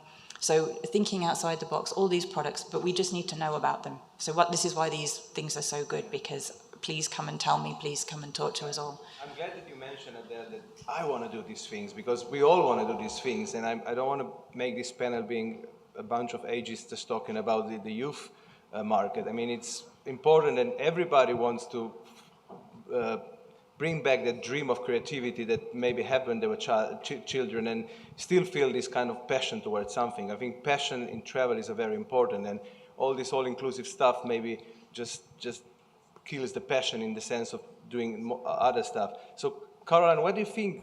Who are these new travelers? Who are this paradigm shift that we are just debating about now? Because it's all great panel and we debated this, but can they make money out of this? So who are these new travelers, do you think, in this creative tourism sense? Yeah, it's very difficult to define them, because precisely they want to escape of the group and of the unique definition. They want to be unique or to be considered as unique one. But for the common points, I would say that basically in the essence, they are like the essence of the traveler, the one that we started to know with the Grand Tour, in the way that they really focus on human values. They can have more time, because some of them, we know, digital nomad work at the same time, and they really, as we have said, seek this genuine experience, this premium experience. Then, of course, as we work for the tourism industry, we have to make it sustainable, profitable. So there can be individual travelers. They can, of course, book in different platforms. But as far as they will do it this way to different channels, the most important, they want really like the part of this quality, which means that they are really the one who will judge the quality of the experience. And then we have B2B, and that was very important, especially during COVID. We could have like the truth that this kind of tourism that are niche tourism, but were already scaled in order to be profitable in small group. And that made a difference because we could go on working during COVID. Like, for instance, this destination, they had masks because the prices had been calculated for a group of 10 people, which anyway, to maintain the quality was not possible to extend it to masks. So that was very interesting. And especially now, we see more and more tour operators, travel agency, very specialized in different fields. There are, of course, the one of gastronomy, which is still on the top, but there are tour operators specialized on knitting, in which, for instance, we can learn how to knit in Scotland with, of course, in each place, the specificity of the know-how, with the stays that cost something like $2,000, $3,000 without the international flights, because the idea is precisely to gather people who share this hobby that can come from all around the world. We have tour operators specialized on dance, in which, for instance, you won't go as a spectator to attend the carnival in Brazil, but you will go with your friends, your colleague, your family, 1 or 2 weeks before, trained by professional dancer, doing your own clothes, pay much more. And then of course, be yourself one of the parade. So that's really the idea, so that we can see there is a long ride. And of course, this kind of tourism, it's also a modality that we can combine with other existing segments. Linguistic tourism, for instance. It's no longer for the teenagers that are sent to summer academy in Dublin or in Malta. It is also for adults who learn all year long and want to combine it with this kind of activities. It can be, as we were talking yesterday with Adele, a performing tour, which is a very interesting niche in terms of value, quality, value also for the destination, because it brings something. There are all these groups, choirs, bands that perform for free, but they pay everything in the destination. So that's also another important. So is this is the performing? You mentioned course going, I don't know, from Wales coming to Croatia, going into local church or community. So I'm asking both of you: is this something that is picking up? You see, like, communities coming up and wanting to do this. Is this the way they want to travel together, or to focus on their hobby or whatever it is, or how do you? Much more organized. It is. They really they used to come from the United States, so they work like 1 year in order to gather all the money through charity and sponsors and so on, and then they come to Europe with a very high budget. So it can be interesting also. So they have a purpose to start with, and then they wrap the tourism around this activity and purpose. Yeah, maybe Adele, if you want to complete. Exactly. So we always say about 90% of the trip is the same as any educational trip. They're still doing the museums and the activities and the curriculum. There's still school groups or sometimes community groups, but they still have that cultural interest. But the key part, the reason for the travel, is the performance. And on a typical 10-day trip, we would probably schedule 3 performances in, and it would be a range of a prestigious venue, a school, a community, an outdoor space. It's difficult in the winter. Obviously, we're talking January to April. Exactly, all the posters, all the, as Carolina said, all the logistics and sometimes instrument hire and so on. So there's a big aspect to it, but that is the bit that the communities can engage in, and that is the bit that allows us to say, I've just been to Croatia and I saw some amazing venues that would be great for your choir, so why don't you come to Croatia at this time, Christ College, for instance, and spend your 3 weeks traveling around this area and do these experiences, and that's why it almost sounds like a new version of a MICE tourism, but through a certain cultural experience fee. And I mean, it's in a way similar to, I don't know, a group of very avid cyclists or hikers who want to do hiking or cycling, achieve something, come to something that we're trained to, and then do this. But Damir, for example, what I'm interested in what your concept is that you give opportunity to people who were just observer before and think, oh, this is a great photographer, let me see how he does stuff, or we're talking about people who are professional or semi-professional singers or cyclists or whatever, and they continue with achieving the goal. But you actually open and give a stage to people who are always in the audience before. You put these people on the stage as well and tell them, like, you can be photographer, open your eyes. Is this your approach to how you do stuff? Exactly. This is exactly my approach. So what I think is that some activities, especially photography, is for everyone. So this is what I saw from my experience. So I'm having one photo seminary called Photo Sofia. It's going to be next year, 20th year. So since 2006. And I'm giving this photo workshop that lasts 90 minutes, and it's for 5 people. We are doing it with a mobile phone, and knowledge could be from 0 to 10. So to say, and what I saw in all those years is that photography is really for everyone, even for the little children. So I did one humanitarian project with one organization here in Croatia, where they accommodate 30 children in one of the best hotels on Mali, Lošinj, such stuff. And so they invited me if I could, bring the added the value, so to say, to their offer to those kids, to hold this photo walk for the groups of children. And they were, totally into it. So the kids from 6 to 10 or 12 years, I don't know how old were they there. Everyone did great job. So they have this intrinsic motivation and need to express themselves in visual media and photography. This especially mobile phone photography is the great medium to do this. And so they were totally overwhelmed with this, that they are now also doing photographs, and so I'm saying them what to do to make the photos better. I'm trying to teach them in these 90 minutes two things. First thing is to see the photo. So for instance, here in this room, if I say to you, make 10 photos that we have for the exhibition, you would think, what should I take photo of here? So it's boring, it's just too casual, it's too, uninteresting. But if you tell me, I will do it.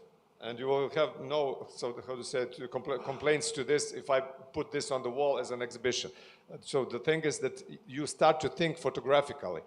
And this is what I'm trying to teach. So see your motive and then compose it in aesthetically great composition that if you put it on the wall, everybody would say, or if you put it on the Instagram especially, or on the social media today, that no one will have any complaints. They will say, so this is very photographically literate. So this is what I try to do, and the guys on this advanced seminary for advanced photography, they're ranging, so I don't accept until 18, so they have to be mature, and the oldest one was 63. And when they are in together, all the borders, they just fall down. So in the same room are the boy, 18 years old, just finished the high school, with the guy who is a doctor in biology from Dubrovnik, and they're on the same level. On the same level of photography. So it's for everyone. Do you think it's very similar as and I'm probably asking everyone, not just you, is this similar like when you start traveling or you go traveling, and traveling is all basically challenging your comfortable zone. Once you come out of the airport, what do?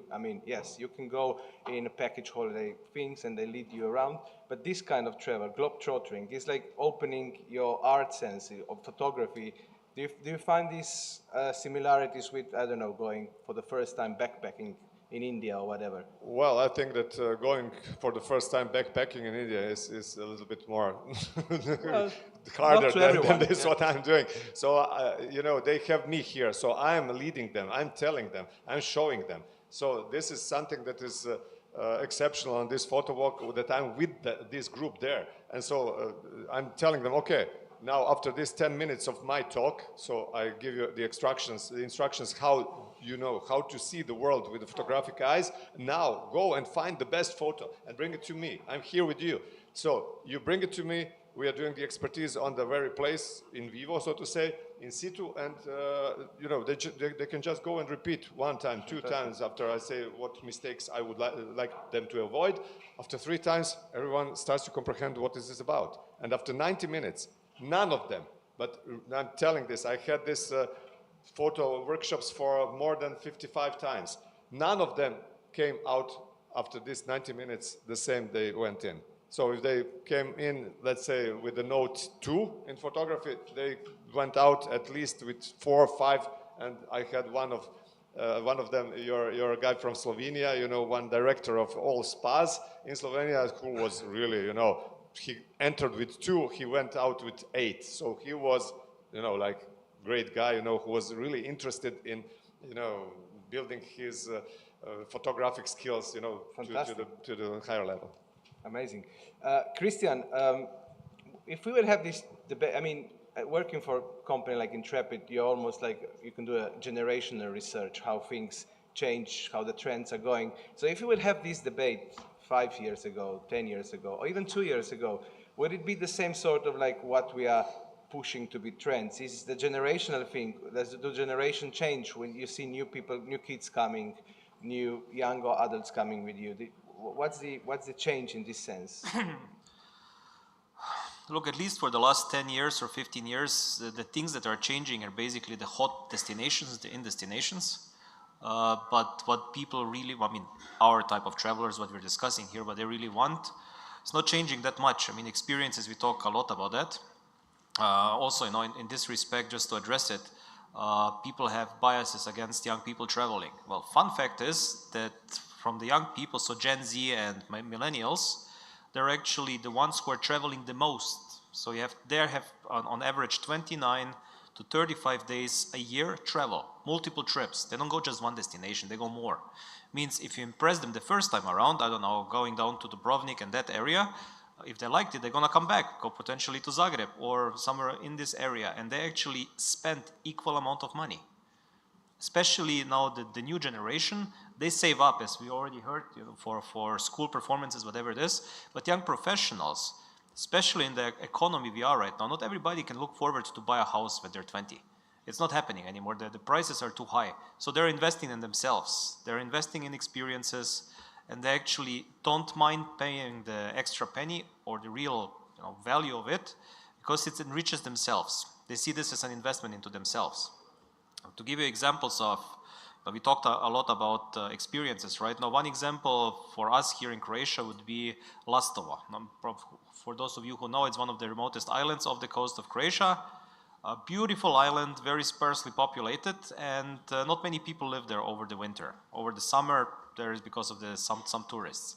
It's not very well developed, and what we do there, or what for our clients, is we had discussion and then came to a program with WWF, Adria, IOCN, which is another company, and we built with the local fishermen then an experience where people, instead of the fishermen actually going out in Lastova, which is a marine protected area, instead of going out and the fishermen fishing every day and bringing in, I don't know, throwing 10 kilometers of nets, he had the same opportunity to earn the same or more money by taking our clients, and not just ours, he's expanding also taking our other clients now, going out explaining the flora and fauna. He throws out 200 meters of nets, enough to actually pull in enough fish for 10 people. He explains the sort, he explains why it's important that we protect the environment, takes them to an old submarine bunker cove, explains the history of World War II, how people are living on the island. The people actually help cook the fish, learn how to fillet it, how to probably season it in the Croatian way with the proper Croatian olive oil. They do it on the boat, they have some local wine, and then the captain, incidentally, but it's a small island, also sings in an a cappella band, so he starts immediately singing, the traditional songs. And passengers, when they get home, they've seen Dubrovnik, they've seen Rovin, they've seen all the highlights.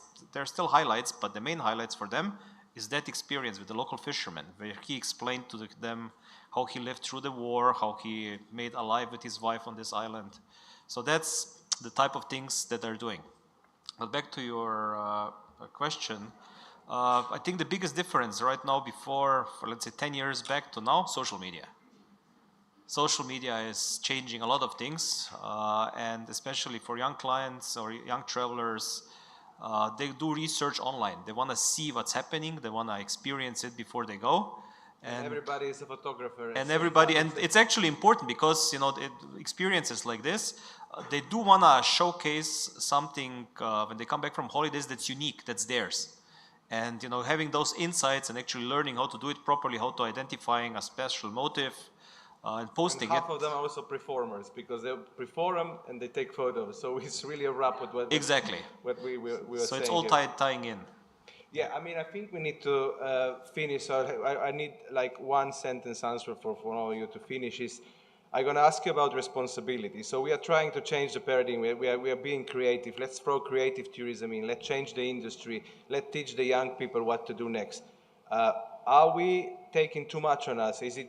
What is our responsibility in terms of what we are being creative? Changing things mean being also responsible for future changes. So what's your view on this, really quickly, if you can do? I think that we have to have a holistic vision of tourism, not so much in our own business. And precisely that's led me to congratulate again Ivana and all the organization for this event, which is one of the unique, I know, in which we have all the chain together, from the politicians, the discourse, the stakeholders, and today also the buyers and the tourists ourselves. Which is, I think, the key. We have to have this global vision. Fantastic. Congratulations, and thank you again for the invitation. Well, I think that we should all join our heads together, as I already said, to think out the ideas that will be attractive to the tourist, and that during these 7-10 days stay here, they will learn something. They will be active. You know, we should offer something more than just this, what is already there, you know, sun, sea, you know, and historical, you know, objects and such stuff, you know, because this is what is going to be remembered. As everyone here said from the experience, when you're actively into something, you remember this. When you actively search for this spot, you know, you will always remember it. You will even remember the scratch there, because this is what you took photo of. And, well, I think that's the great way to make everybody's vacations, you know, being remembered and being enjoyed fully. Thank you. Christian? Look, I think just as a summary, from my perspective, we need to have an all-encompassing approach to tourism here. So it's not just youth. I mean, youth is your future premium market. You know, they're going to go from where they are right now, middle ground, premium, luxury at some point, some of them. Besides that, we need to also focus on promoting Croatia year-round. You know, it's 365 in general, but there is so much opportunity here. And also focus away from the hotspots. Right now, it's over-tourism, a lot of it, but there is so much more to offer. People just don't know it. I mean, when you go out and look at the promo material online, it's all focusing on the same hotspots. So we need to make sure it's not just Croatia, but it's the whole region.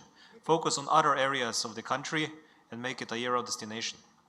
Plus, obviously, look into activities and make it sustainable. Sustainability is going to be key more going forward, and experience-rich travel is important. Fantastic, thank you. And Adele, you got the honor to start this session and now to end as well. Yeah, no pressure. I agree with everything everyone has said, but I'll go back, thank you, Tina, to what I said right at the beginning, that for me, sustainable travel and what we're trying to achieve is to create travelers for the future that will be respectful and sustainable, and we're all part of a big ecosystem, and we all need each other. If one part falls down, the whole lot falls down. And so there's a limit to what each of us individually can actually do. I can't do anything really to stop icebergs melting. I can't. I can recycle, but realistically, what can I actually do?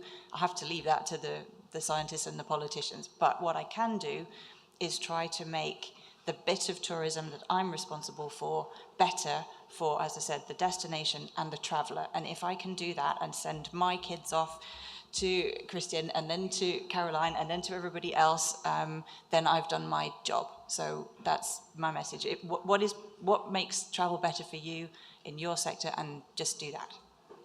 Thank you very much, the panel, and this is exactly what me and Robert as a New Deal Europe signed for when we tried to develop this, the most exotic or last exotic part of Europe, which is the Balkans and Southeast Europe, Croatia included. Thank you very much, everyone. Hope you're going to do great business, and now you can get your coffees. Thank you. We thank our panelists for joining us. One fun fact about Damir Hojka, my first front page in the newspaper. He did the photo, yes. But now, most important things. Workshop starts at 10:20 upstairs on the first floor. If somebody wants to learn more about TikTok, you have a short break, take your food, coffee and everything, and prepare for B2B, which starts 11:30 sharp. 11:30 sharp we start. If you're not inside, we're gonna pay you. Robert, is that okay? No.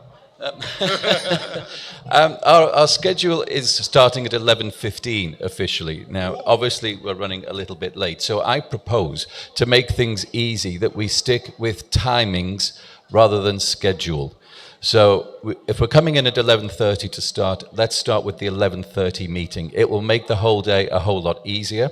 And we do meeting number 1 at the very end. We just postpone it to the end. That way we can keep to the schedules that we've already got printed out or on our phones. If you're leaving us before the end of the schedule, can you do your 11:15 appointment now over coffee? Just find the person and do your 11:15 appointment now if you won't be here at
5 minutes, 5 minutes.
One minute remaining, 1 minute remaining.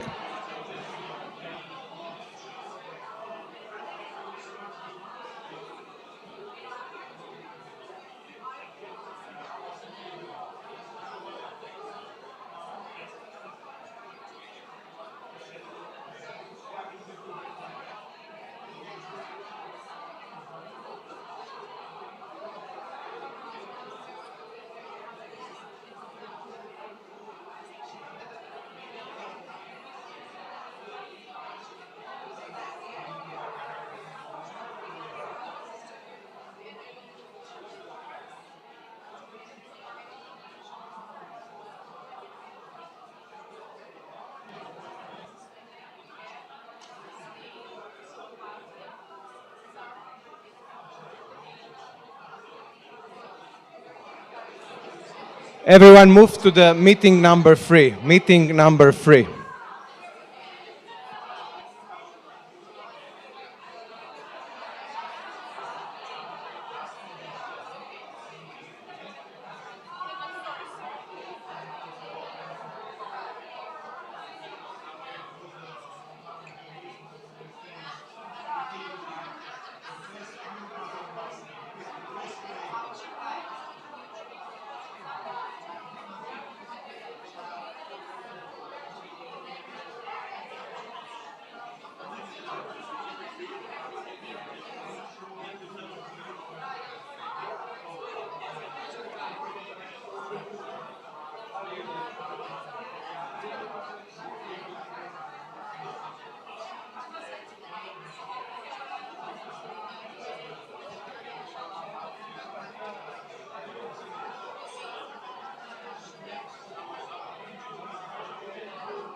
5 minutes to the next meeting.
One minute.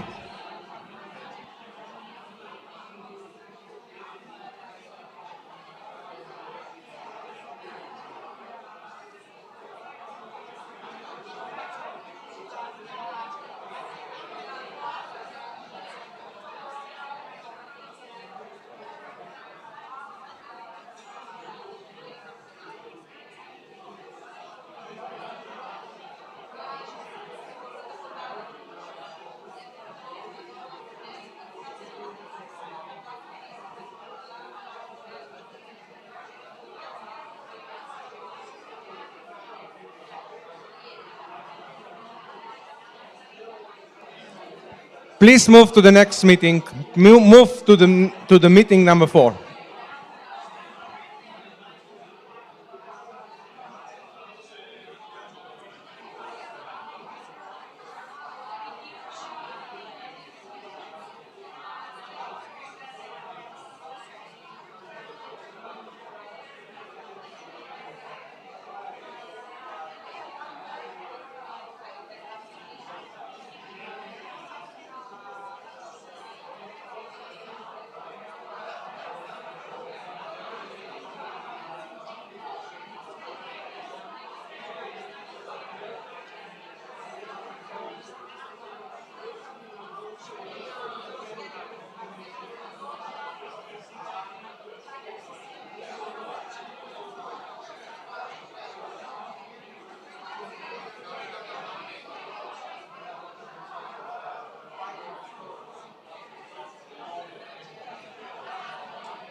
1 minute, 1 minute.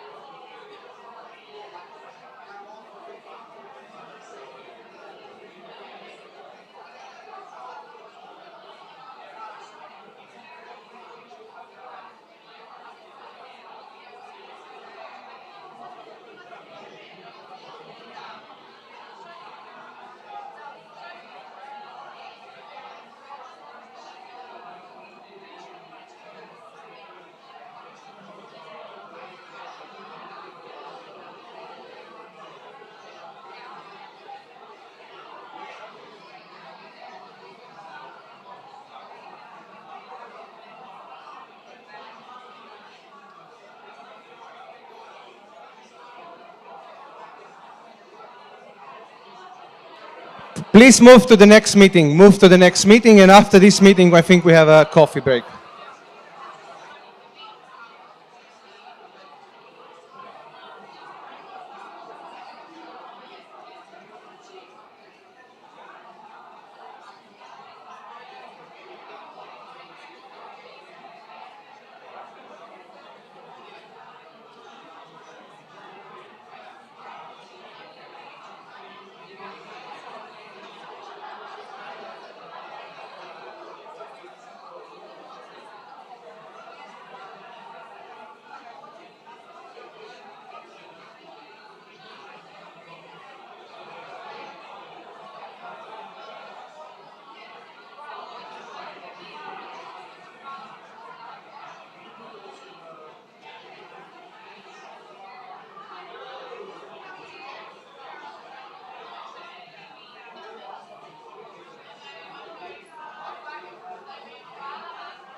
5 minutes, and in 5 minutes we're going to have a destination presentation from our host city Zagreb, and after that we're going to go to a coffee break. So 5 minutes.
Is it okay? It's great, yeah. You need Slovenian.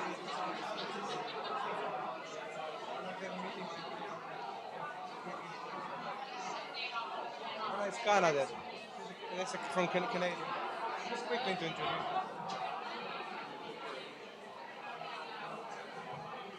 Did it help?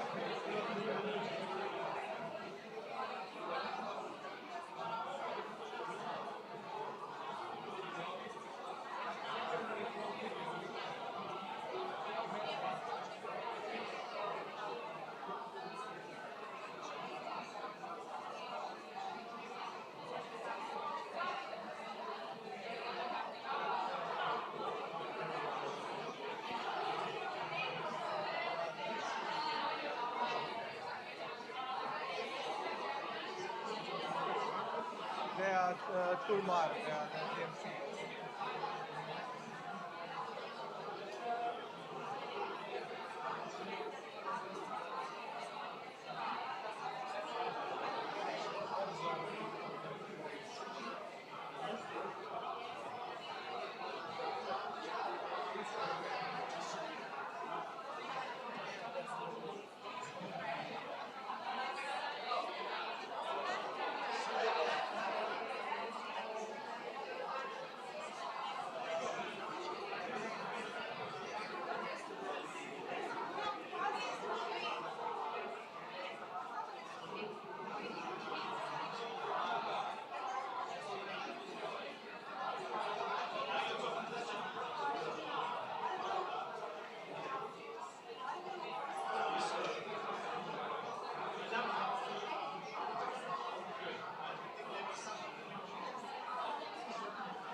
One minute to the presentation of the host city Zagreb. 1 minute. Kako zatvaram? Samo na... Evo ga, ovaj šeta sada, vidi. Traži telefon, zgubi telefon.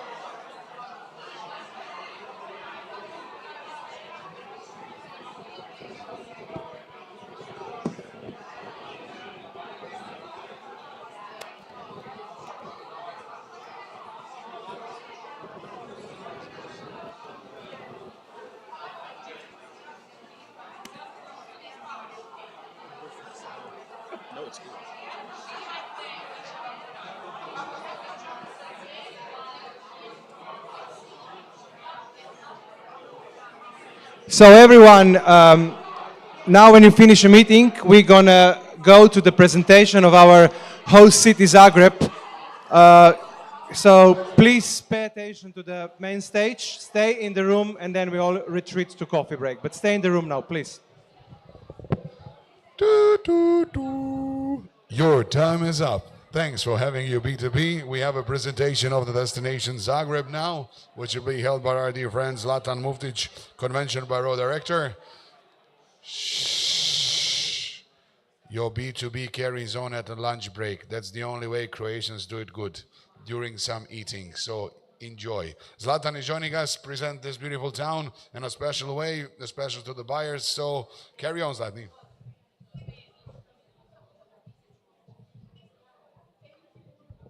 Thank you very much. I hope you have another 45 minutes. It's just a short presentation, so don't worry. It's just joking. It gives me a great pleasure to greet you all on behalf of Zagreb Tourist Board and Convention Bureau. Welcome to Zagreb, especially our buyers from UK and Europe. I hope you had great meetings today and a great conference. And I'll just get to the point at the moment. Oh, let me see if this works. Yeah. So I'm going to tell you a little bit about my city. It is always hard to explain a city in a few words, especially if you were born and raised here. So how would I describe Zagreb? Actually, I would give that to our visitors, and they perceive Zagreb as a city which is a Central European by architecture, and but with Mediterranean flair. So architecturally, it would remind you on Vienna or Budapest, but on a smaller scale. But on the other hand, you will witness, and I hope you already had, the laid-back atmosphere here. We like to drink our espressos for hours.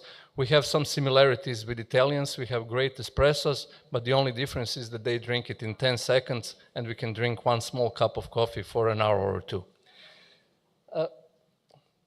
It is also a city of, we call it a city of million hearts, meaning that approximately 1 million people lives here in Zagreb and surrounding area. And people who are very welcoming to their visitors. English is widely spoken here. It is a vibrant city all year round, meaning that there are a lot of events, hundreds and hundreds of events in all season. I will explain to you a little bit later. Regarding to accessibility, Zagreb is very accessible with a brand new airport terminal that was built a few years ago, and very well connected with all major European hubs, as well as with Middle East like Doha and Dubai. What you will like in Zagreb? What would be the main USPs of Zagreb? Another tricky question. I would say the main USP would be its compactness, meaning that Zagreb is not too big, not too small. As I mentioned, 1 million people lives here. But the great thing is that I would say in 5 to 15 minutes walking distance, you can find roughly 80% of all of the attractions around. So you won't need much of a transportation to use or any mean of transportation, which is good. Public transport, I mean, transportation is not the best, especially if it rains. But it makes it very easy to go around. And another USP would be it is a very safe city. So feel free to stroll around anytime, day or night, women or men. So you will always find someone to help you. English is widely spoken here, so the communication won't be a problem as well. It is a city of culture. There is, I'm not sure if it's a proven fact, but I've seen it somewhere that Zagreb has the biggest number of museums and galleries per capita. So I hope it's true, but I will just mention a few of the very special museums that are very unique for Zagreb. Start with the, of course, we have a beautiful theaters, And as I mentioned, the museums, I will start with the Museum of Broken Relationships that was founded in 2010. Already in 2011, it was announced as the most innovative museum in Europe. Now it had exhibitions in 50 different countries all around the world. Another one that was also founded here in Zagreb is Museum of Illusions. Now it's a big franchise, 25 countries. I think the most recent one, or at least the most recent one I know, was the one that was opened in the Las Vegas in the center of the Strip. Of course, beautiful architecture, our heritage, Zagreb Cathedral, the green, so-called green horseshoe. On this picture, you can see actually how compact Zagreb city center is and how easy it is to move around. You can participate in various workshops. This picture actually shows you the making of gingerbread hearts. So if you have any special groups interested in this kind of things, it can be organized. Or just enjoy in the changing of the guards during the weekends and during the summertime. Zagreb is green. Another fun fact is that Zagreb is the second greenest capital in Europe. So 74% of its areas are green, which makes it really nice with a lot of parks, a lot of green areas. And the picture you are seeing now is our Maksimir Park, which is actually in the city center, almost the same size as the Central Park in New York. I think that Maksimir Park is around 316 hectares, and the Central Park is 340, 341, if I remember correctly. Zagreb lies on the slopes of the Medvednica mountains, so you can see also a medieval fortress called Medvedgrad. And if you climb over there, so you can overlook the whole Zagreb. And to reach the peak of the mountain, you can use our brand new cable car, which can take you to the top. We have the full golf course, 18 holes. Only 15-20 minutes drive time from the city center, for example, from Sheraton Hotel. It's also quite unique to have a golf course basically in the city.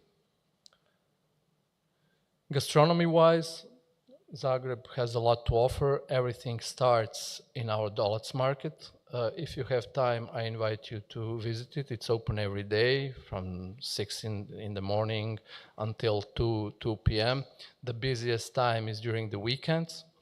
And you can find all the local products, not just from Zagreb and its vicinity, but also from all the parts of Croatia, with a great fish market.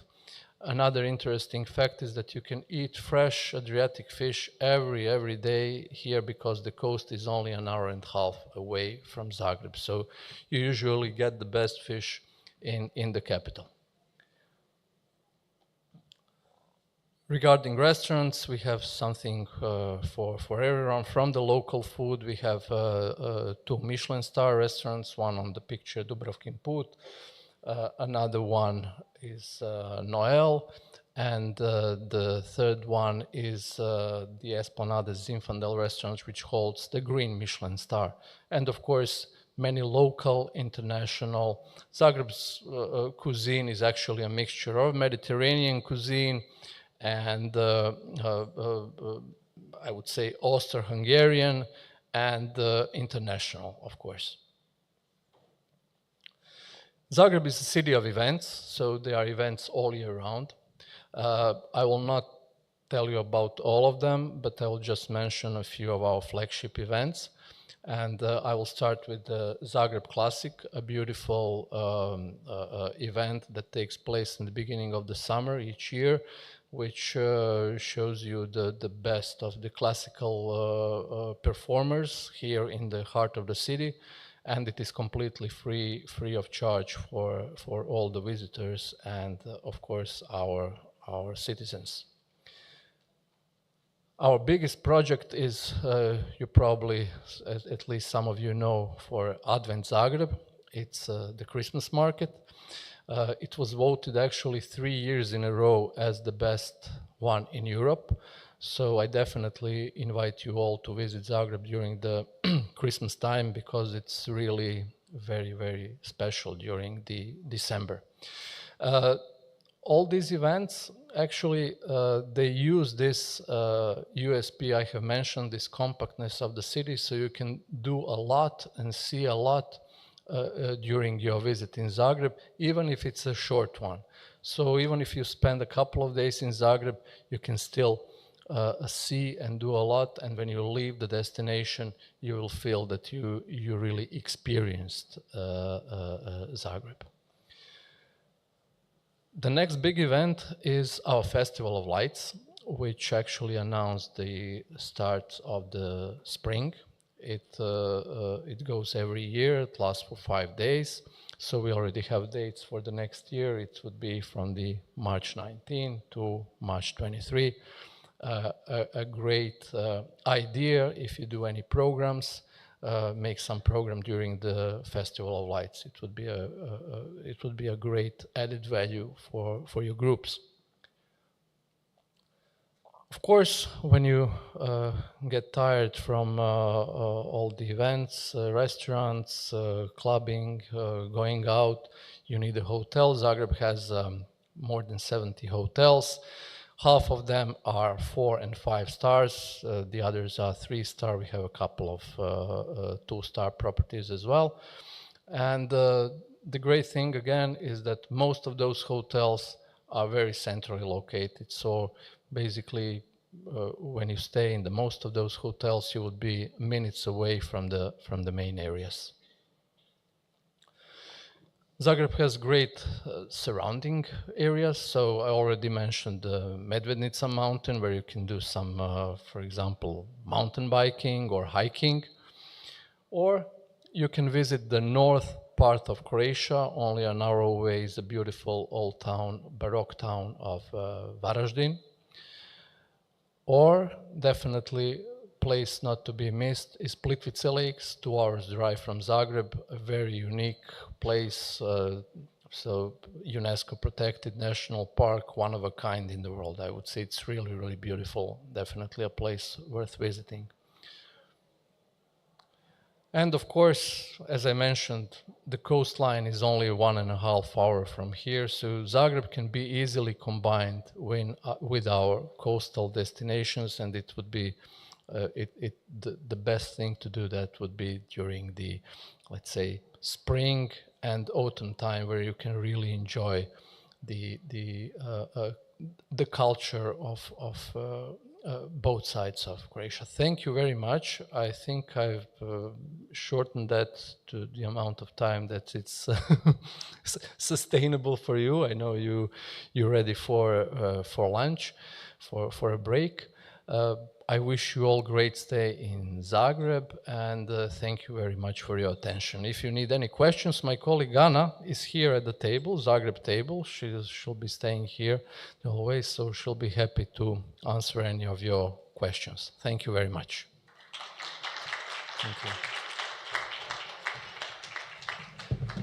Thank you, Zlatan, for joining us. Now, for all of you who did not finish your meetings, you can do it now, because the lunch has started. But don't worry, everybody is eating over here. That room is still okay. So you'll be good. There'll be food for you as well. We carry on with the next session, sharp as hell. 1:15 with your first meeting of the second round, okay? So finish what you have to do now and enjoy lunch. See ya.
Second round of Battling B2B starts in a few moments after you see a special video which Croatian Tourist Board prepared just for you as a preparation for intro. Hit it.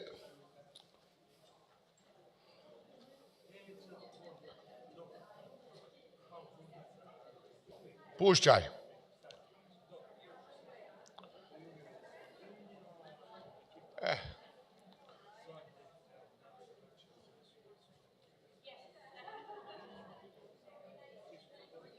Or not.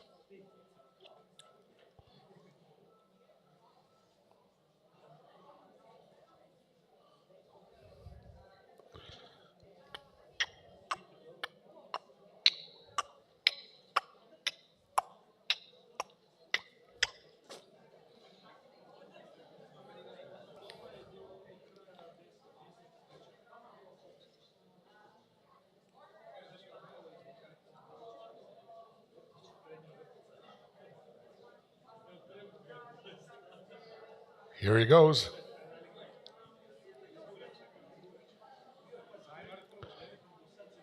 Wait, Tina. We have to push the video, Tina, and then you go.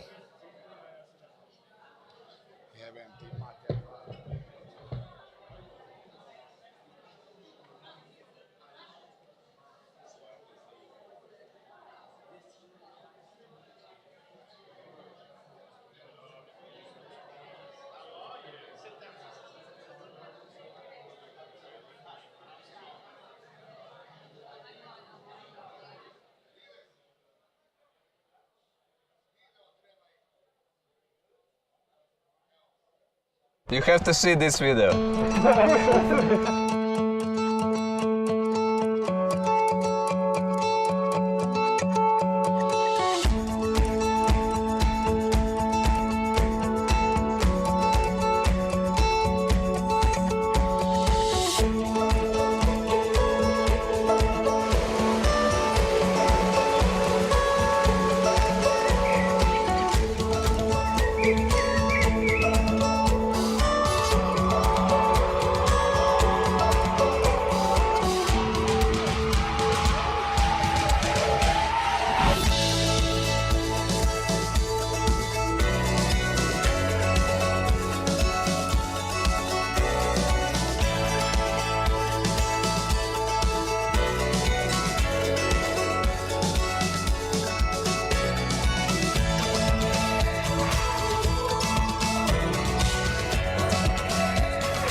So everybody can enjoy now back to the meetings, and it continues as the clock is on the screen. So 8.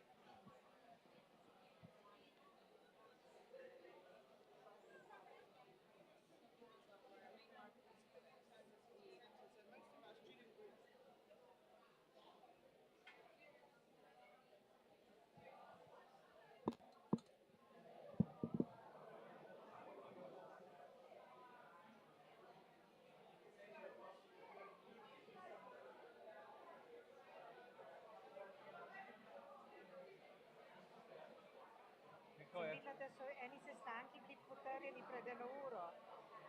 Ja, smo so dodali, a imaš še naroga noter? Ja, in sem tega 13 pa 15 zamudila. Dobro, se ni važno.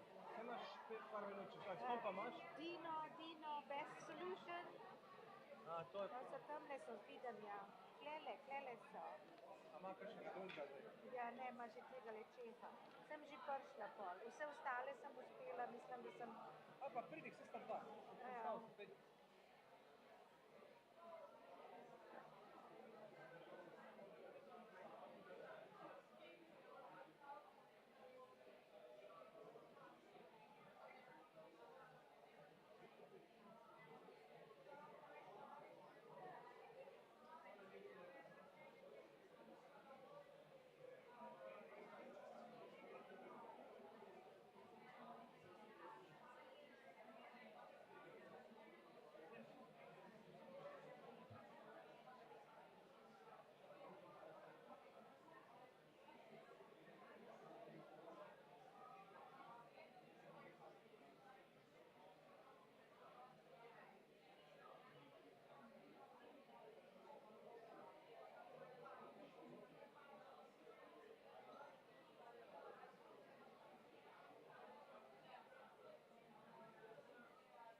Živijo. Ja,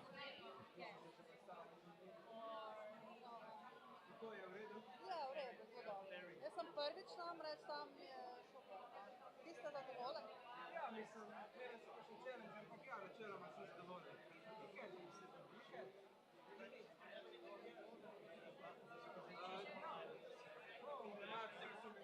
Je pa res dobra konferenca, ki združuje veliko različne vrste turizma pravzaprav, ne? To je fenomenalno, no? Mi delamo drugače največji dogodek v Londonu, 25. marca. Tja bi morali priti, tisto bi bilo še bolj za vas. Tam imamo pa več kot 100 bajerjev in supplierjev iz povsod Slovencev pride. Organizirano pa ostalo več informacij.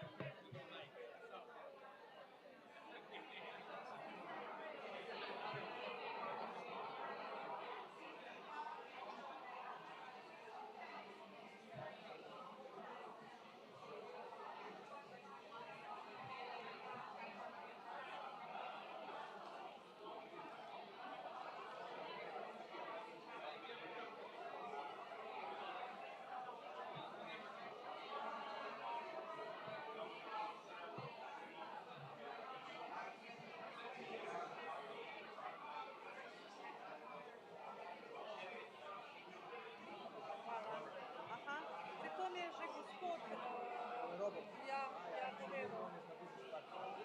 A mogoče ETOA bi bila zanimiva za vas, članstvo, ker oni delajo tako. Bomo postali več informacij.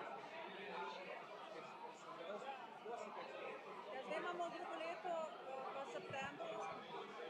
1 minute, 1 minute. Drugo leto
Next meeting, please move to the next meeting.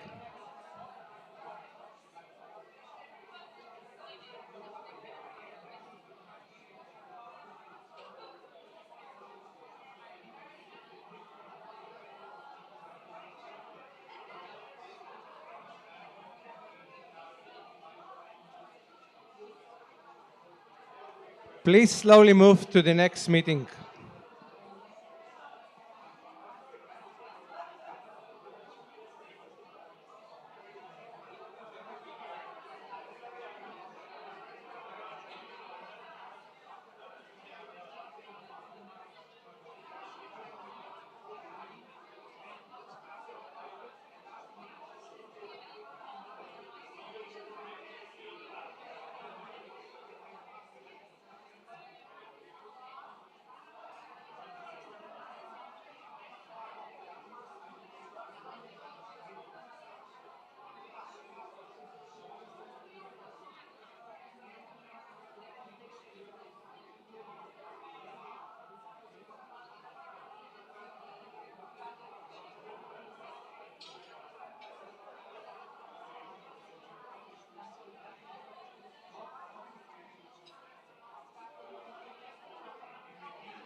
1 minute, 1 minute.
Move to the next meeting, please. Move to the next meeting.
1 minute, 1 minute.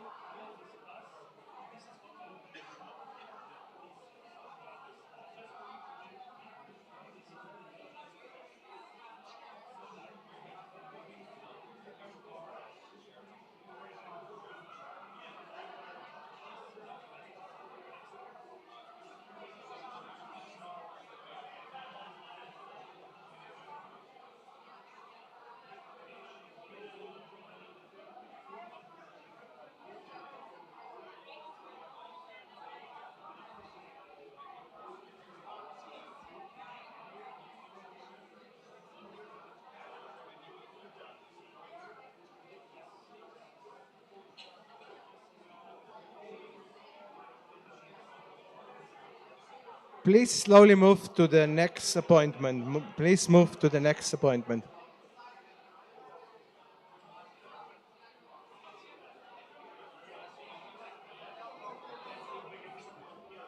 Sad bi trebala igrice ovako da igraju.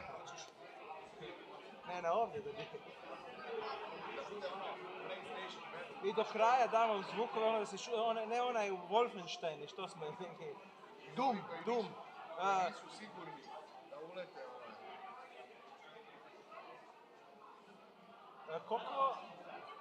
Koliko imamo još mitika? Imamo još neki video. Kad je to? Video ovoga sesije. Piše u 3. 60 uro. I ti razumiješ slovenski? Ova generacija, ja znam i da je mancija ovih Da, ali ne znam ako ideš u Ljubljanu da čuješ... Nema šta mi da čujem da sam par dana sve pet, ali imam problem što recimo u Ljubljani ja sa svojom generacijom na engleskom moram govoriti, jer oni ne znaju hrvatski. Koliko si ti generacija? 84. Taman ovo prije sranja. Mi smo još imali, mi smo svi imali u školi, da. Ovo sad generacije nemaju, Da. Iako ja ću sad razmišljam da bi koristili jednima i drugima da imamo kao neki izborni. Ne mora se ni ocjenjivati, nego ono iz fore, kako se na slovenskom kaže ovo, kako ono i ono. Ali znaš kad sam išao sa biciklom gore onaj dan od Tuhelija i Severnije... To gore, na Žumberak, ti si sve kuži, to su ti sve... Tamo je slično pričao kod nas tamo Prekmurje tamo. Tu su Zagorci, jako puno Zagoraca rade, recimo idem u Brežice, onaj Boši na ko, Merkatori. Jer je jeftinije kod to za ove neke stvari koje ja kupujem. I tamo ima jako puno Hrvata, ali recimo kad mi nešto govori Slovenka, ono, znam kud ide pa mogu otprilike. Ja sam primetio kad sam bio u Makedoniji, da sam znao što se dešava, ono, Daily News, da sam slušao radio, onda sam ovako polako, znaš, neko ti priča sada, ne znam, Izrael, Gaza i onda čuješ... I ona fora se ja obožavam, Makedonci su... Meni je super. Zaljubljen sam. Oni su u stvari narod koji je najviše popušio bez ispaljenog metka. Od svih nas u bivšoj Jugi. Sve komšije im jebeo mater. Oni su ostali ono šupak. Srbija ih je zjebala s crkvio, za Grče su oni dupe, Albanci su počeli 5%, sad je 40% naroda, Albanci sve. Oni su ovako, jede ih svi. Bugar ih ne priznaje, kaže, to je enklava. Sad ih jebu za jezik. Ne. A Grci ih ono... Pazi, oni su zbog Grka promijenili ime. Da. I nisu ništa s tim dobro, ali ništa. Jer ako postoji sjeverna Makedonija, mora postojati južna. Je, postoji južna Makedonija. Centralna Makedonija postoji, to je regija u Makedoniji. To su regije u Grčkoj. Da. Ali nije država, ovo je država. Sjeverna, ako je država sjeverna, mora biti južna Makedonija. I oni ne rade sami sebi... Imamo još glavnu tu za možemo prije 3 kada... Ej, je li ima kane? Kani, nema, je? Znaš, ja bih htjela da ti dođeš gore prije nek se oni raziđu, nego me javiš, znači će svi otići.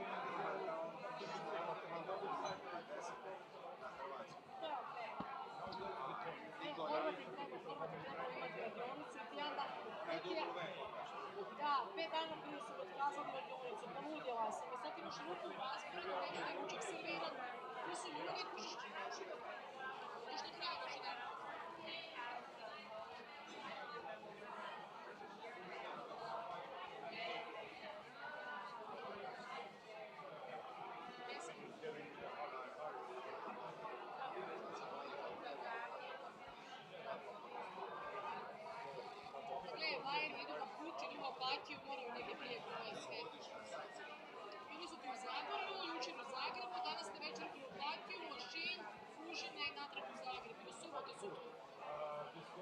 dan pored Neire.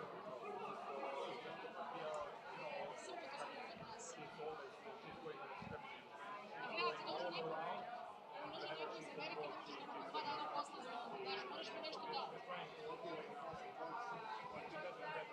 Meni osobno, ili se sad, ove godine premalo. Ne, recimo, prošle godine je bio dobar omjer sponzora i ovoga, prošle godine sam nešto zaradila. Prošle godine je bilo dobro jer bi koliko koštala konferencija. Ove godine je konferencija 90% skuplja.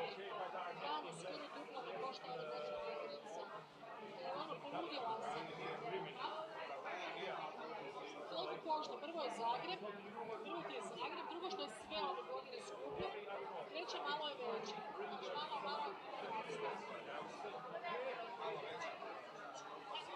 Dakle, prošle godine je bilo 28 bajera, ove godine je 46.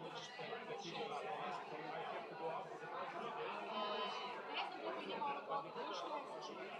Ja mislim da je prošle godine čak bilo, da tu negdje, makar se ja mislim da će biti više ove godine. Ove godine je više uplatilo kod prošle godine. I skupila sam malo više novaca od sponzora, ali mi se to razlopilo.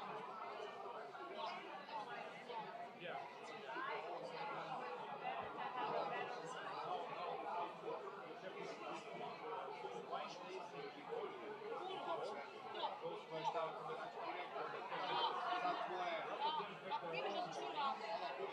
To je najveći krug puni dobro. To je bilo da se doći.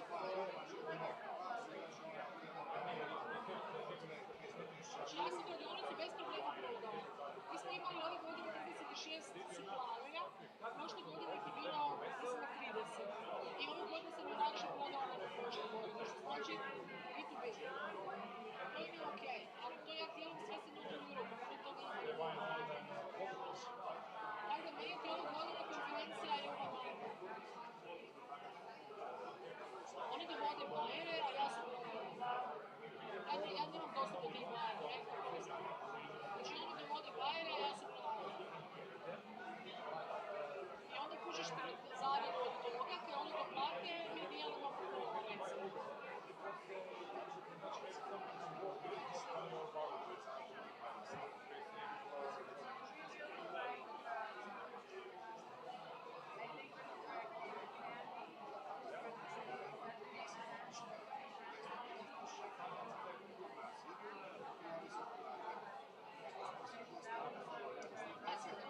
Možda se tu možemo razgovarati direktno o cijenu, oni se tu upoznaju, znaš, jer...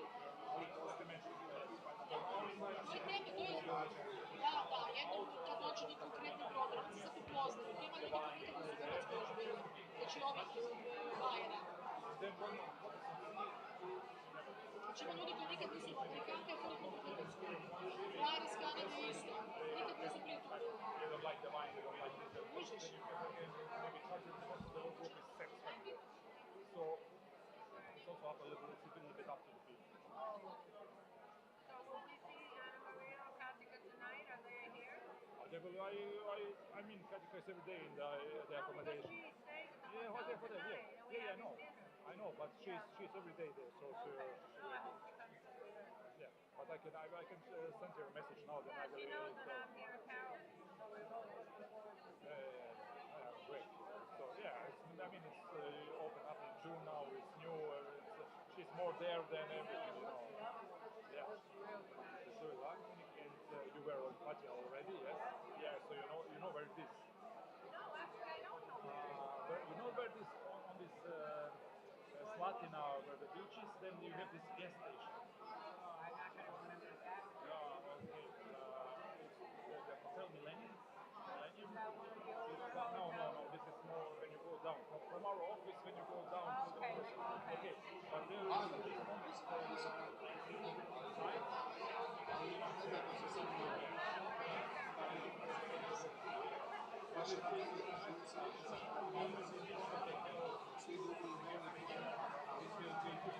Ja sam tema govorila, ja sam prije plaćala preko turističke i to je onda ima PDV-a, znaš. Onda mi uvijek bilo da sam do tome biti dobivala kriptom račun bez PDV-a da mi plati direktno turistički, jer ja turističke moram platiti PDV. quality-wise, it's better so than. I don't care for the big hotels. Yeah, it's good. It's better for the quality. Okay, I don't have anything else to ask. So Daniel is not here. Daniel is here. He goes. He goes now in the next few days. He is going to the States. Yeah. He goes the next few days to Vegas. Then he will be back at beginning of December. They are all going. I think Catalina is going on 6th of September to Vegas. Oh, so that's the one I'm thinking of. Yeah, some of our suppliers, the chefs of the vessel, the captains of the vessels, we go also. We have arranged for them a meeting to go to Vegas. They will show it a little bit. She will show them how it looks like in the States. And they, I think, then the family will have a little bit vacation in the States, and then after New Year they will be back. Daniel loves that. Yeah, He's so funny. Every time he comes to GCM in Florida, and now you're saying, no, half the days, I don't know where, they go to Sawgrass or someplace. My wife was happy. I was in April also in Las Vegas now. Did you like it? Okay. I don't like it. It's not for me. Yeah, it's not. You've seen It's so a lot of crowded. crowded. They got very expensive. You know, your restaurants used to be not expensive. Now they're ridiculous. Yeah. I know, but at the end, all is a little bit, thumbs up, everything, and so it's a nice memory. It's a nice thing to see. It's to see the world. When you're coming back, you're looking at a movie or something. You see Vegas. I was there. So that's nice, but also for me, it's not. I don't, because I don't like to see touristic places. I like small. I was later on. I was on this. What was it? AESTA shows. We will get. We were filming Dallas, Houston, Austin, and San Antonio. I loved Austin. Austin was really nice. Like a river with 7 bridges. It's but for me too much. Oh yeah. I mean, it's really. Well, you better not come to Miami then. Okay, I know for Miami, but I didn't expect it so much in San Antonio. Was Mexican Most of them. Yeah, it depends, where people are coming from. Yeah. So, but okay, you have to see everything. And so I'm dealing with this cabin sale for North and South America. So in the last few years I was a little bit around. So I would like to see, I don't know, a little bit the West Coast, maybe Vancouver. Everybody told me Vancouver is a great fit, very nice. To also have a view of everything. And where are you? Miami. You are Miami. I was there also. But my company is Canadian. The main office is in Quebec. These last 2 years I was in Ottawa on a travel show, in this show center. There it was, I don't know, it's a big one, yeah.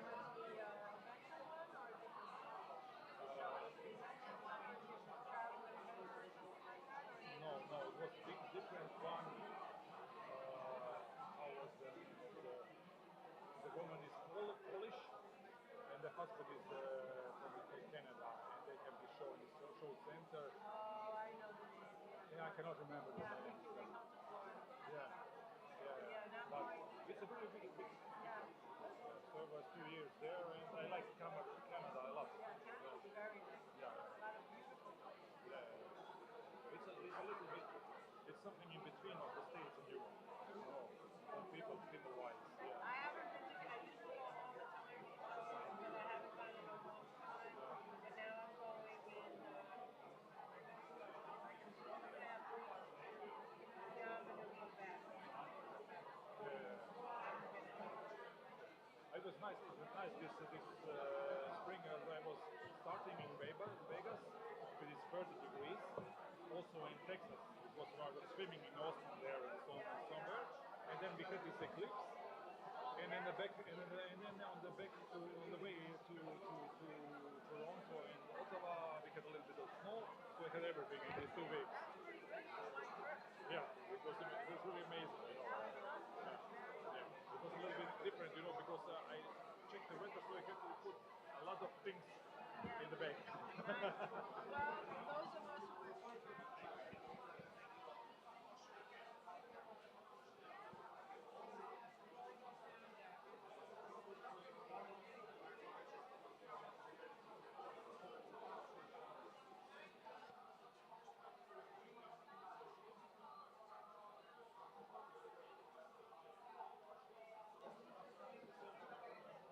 Move to the next meeting appointment, please. Next meeting appointment.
5 minutes to go, 5 minuta.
Four, three, two, one.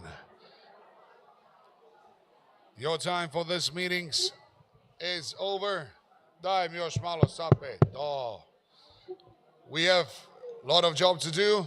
Take a short break. We want to like to present you a special destination in Croatia as well. We will now take you for a few short moments to Kvarner, which is also a very interesting part of this beautiful country. Take a look and then carry on with your work. Tina is already ready. Come on, guys. Hit it. Kvarner.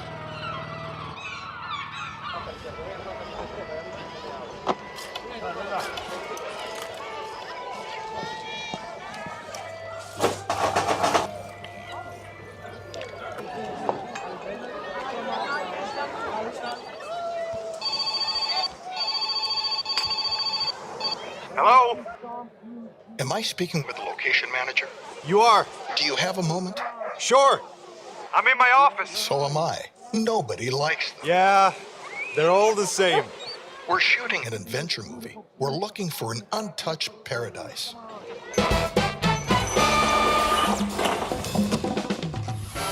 We need sea, but it has to be crystal clear. We want marvelous sandy or pebble beaches, preferably both. Breathtaking horizons and mountain peaks. Fairy tale-like lakes. Wild forests. Rivers, waterfalls, gorges. We need magic. Can you do it? Yeah, I've already got something. And the rest?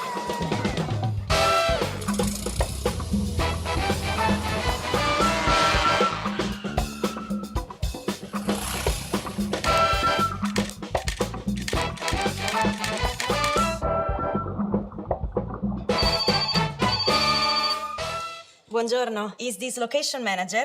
On a high level. Fantastico. Allora, we are shooting a family movie and we need a location. Oh, sorry, is this a good moment? Perfect.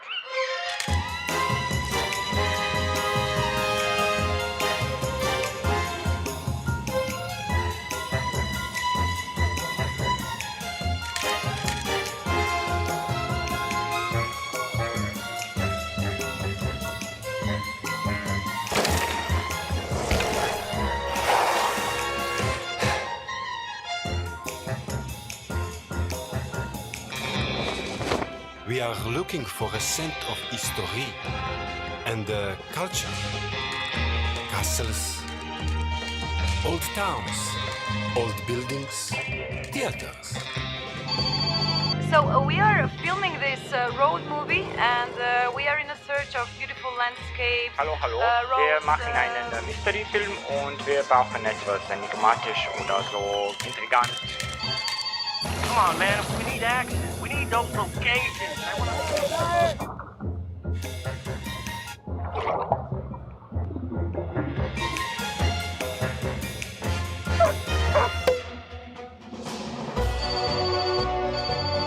Hello. Hello, dear. It's me again. This time we want to shoot some kind of romantic comedy. Of course. And we have the most famous actresses. Draga, and actors. ako ti nije problem. Što želiš da slikam?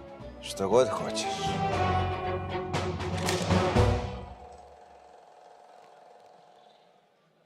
You can visit Kvarner, ladies and gentlemen. This was awarded movie for presentation of One Croatian Destination. And that's about it for me for this conference. I wish you a pleasant stay in Opatija, Fužine, and Lošinj for all of you who are driving in Croatia, and hope to see you again on next 365. So may the force be with you, and Tina will continue on. Thanks. Enjoy. Thank you so much. Thank you. So, Frano, as always, pleasure. Now you can continue with your meetings without any video interruption.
half a minute to the next meeting, half a minute.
5 minutes. 5 minutes.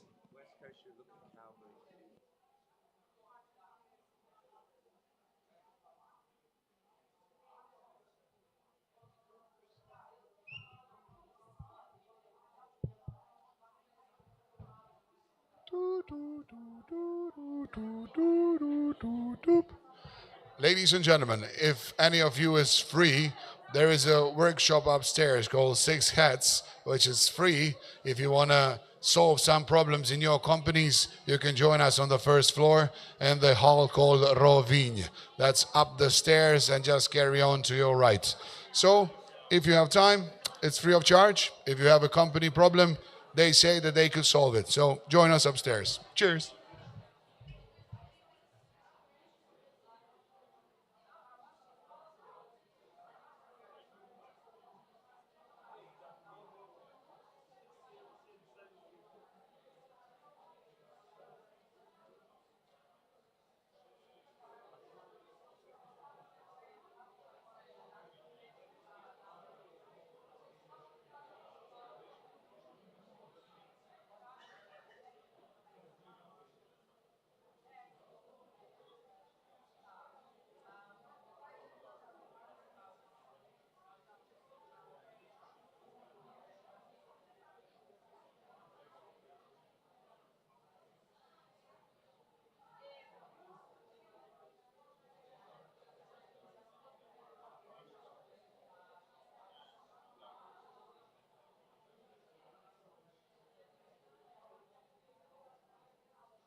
One minute. 1 minute.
Next meeting, please. Move to the next meeting.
1 minute, 1 minute.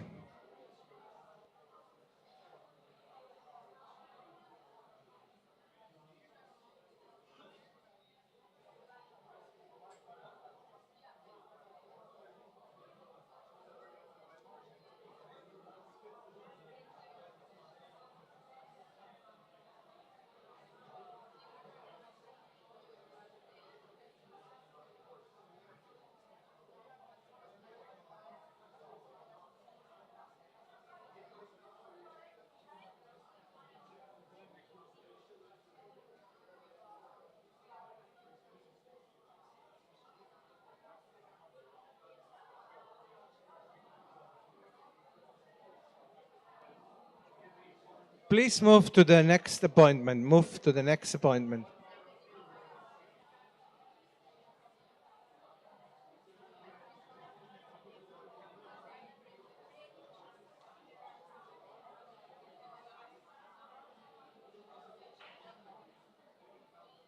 Everyone, please move to the next appointment.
1 minute, 1 minute.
Move to the next meeting. Move to the next meeting.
1 minute, 1 minute.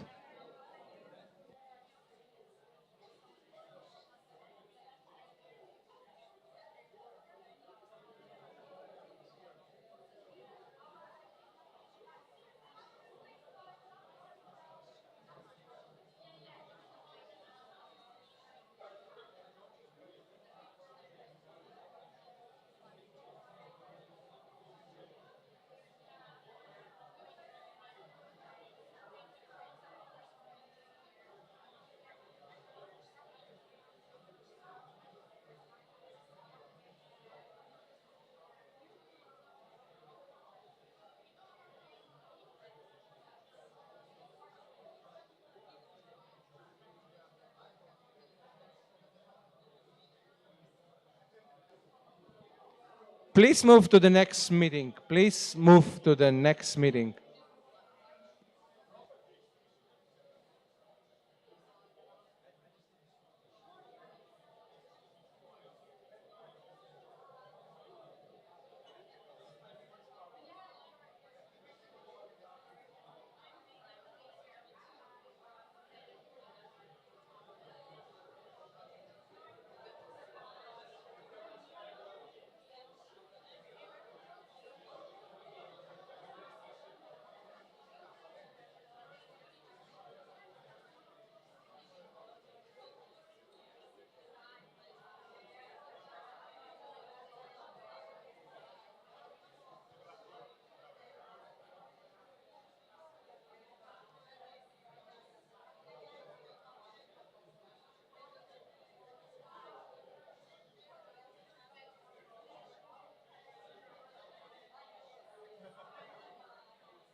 5 minutes till the end of your last meeting.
One minute, 1 minute.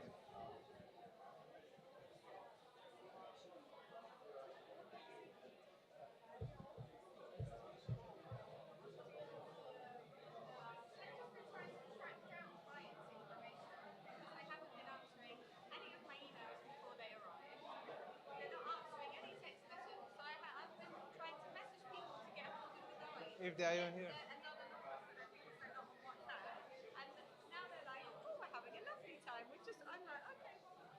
So you have 30 seconds left for the last meeting, and then it's officially over of the conference, but we're gonna give you the meeting number 1 that we took away from you in the morning. So you can either have it here or you can have it outside and having some food, because we serve food and drinks and whatnot. So whatever is your decision, like you have also the slot number 1 for those who haven't done the slot number 1 yet. Thank you. So move to the meeting number 1.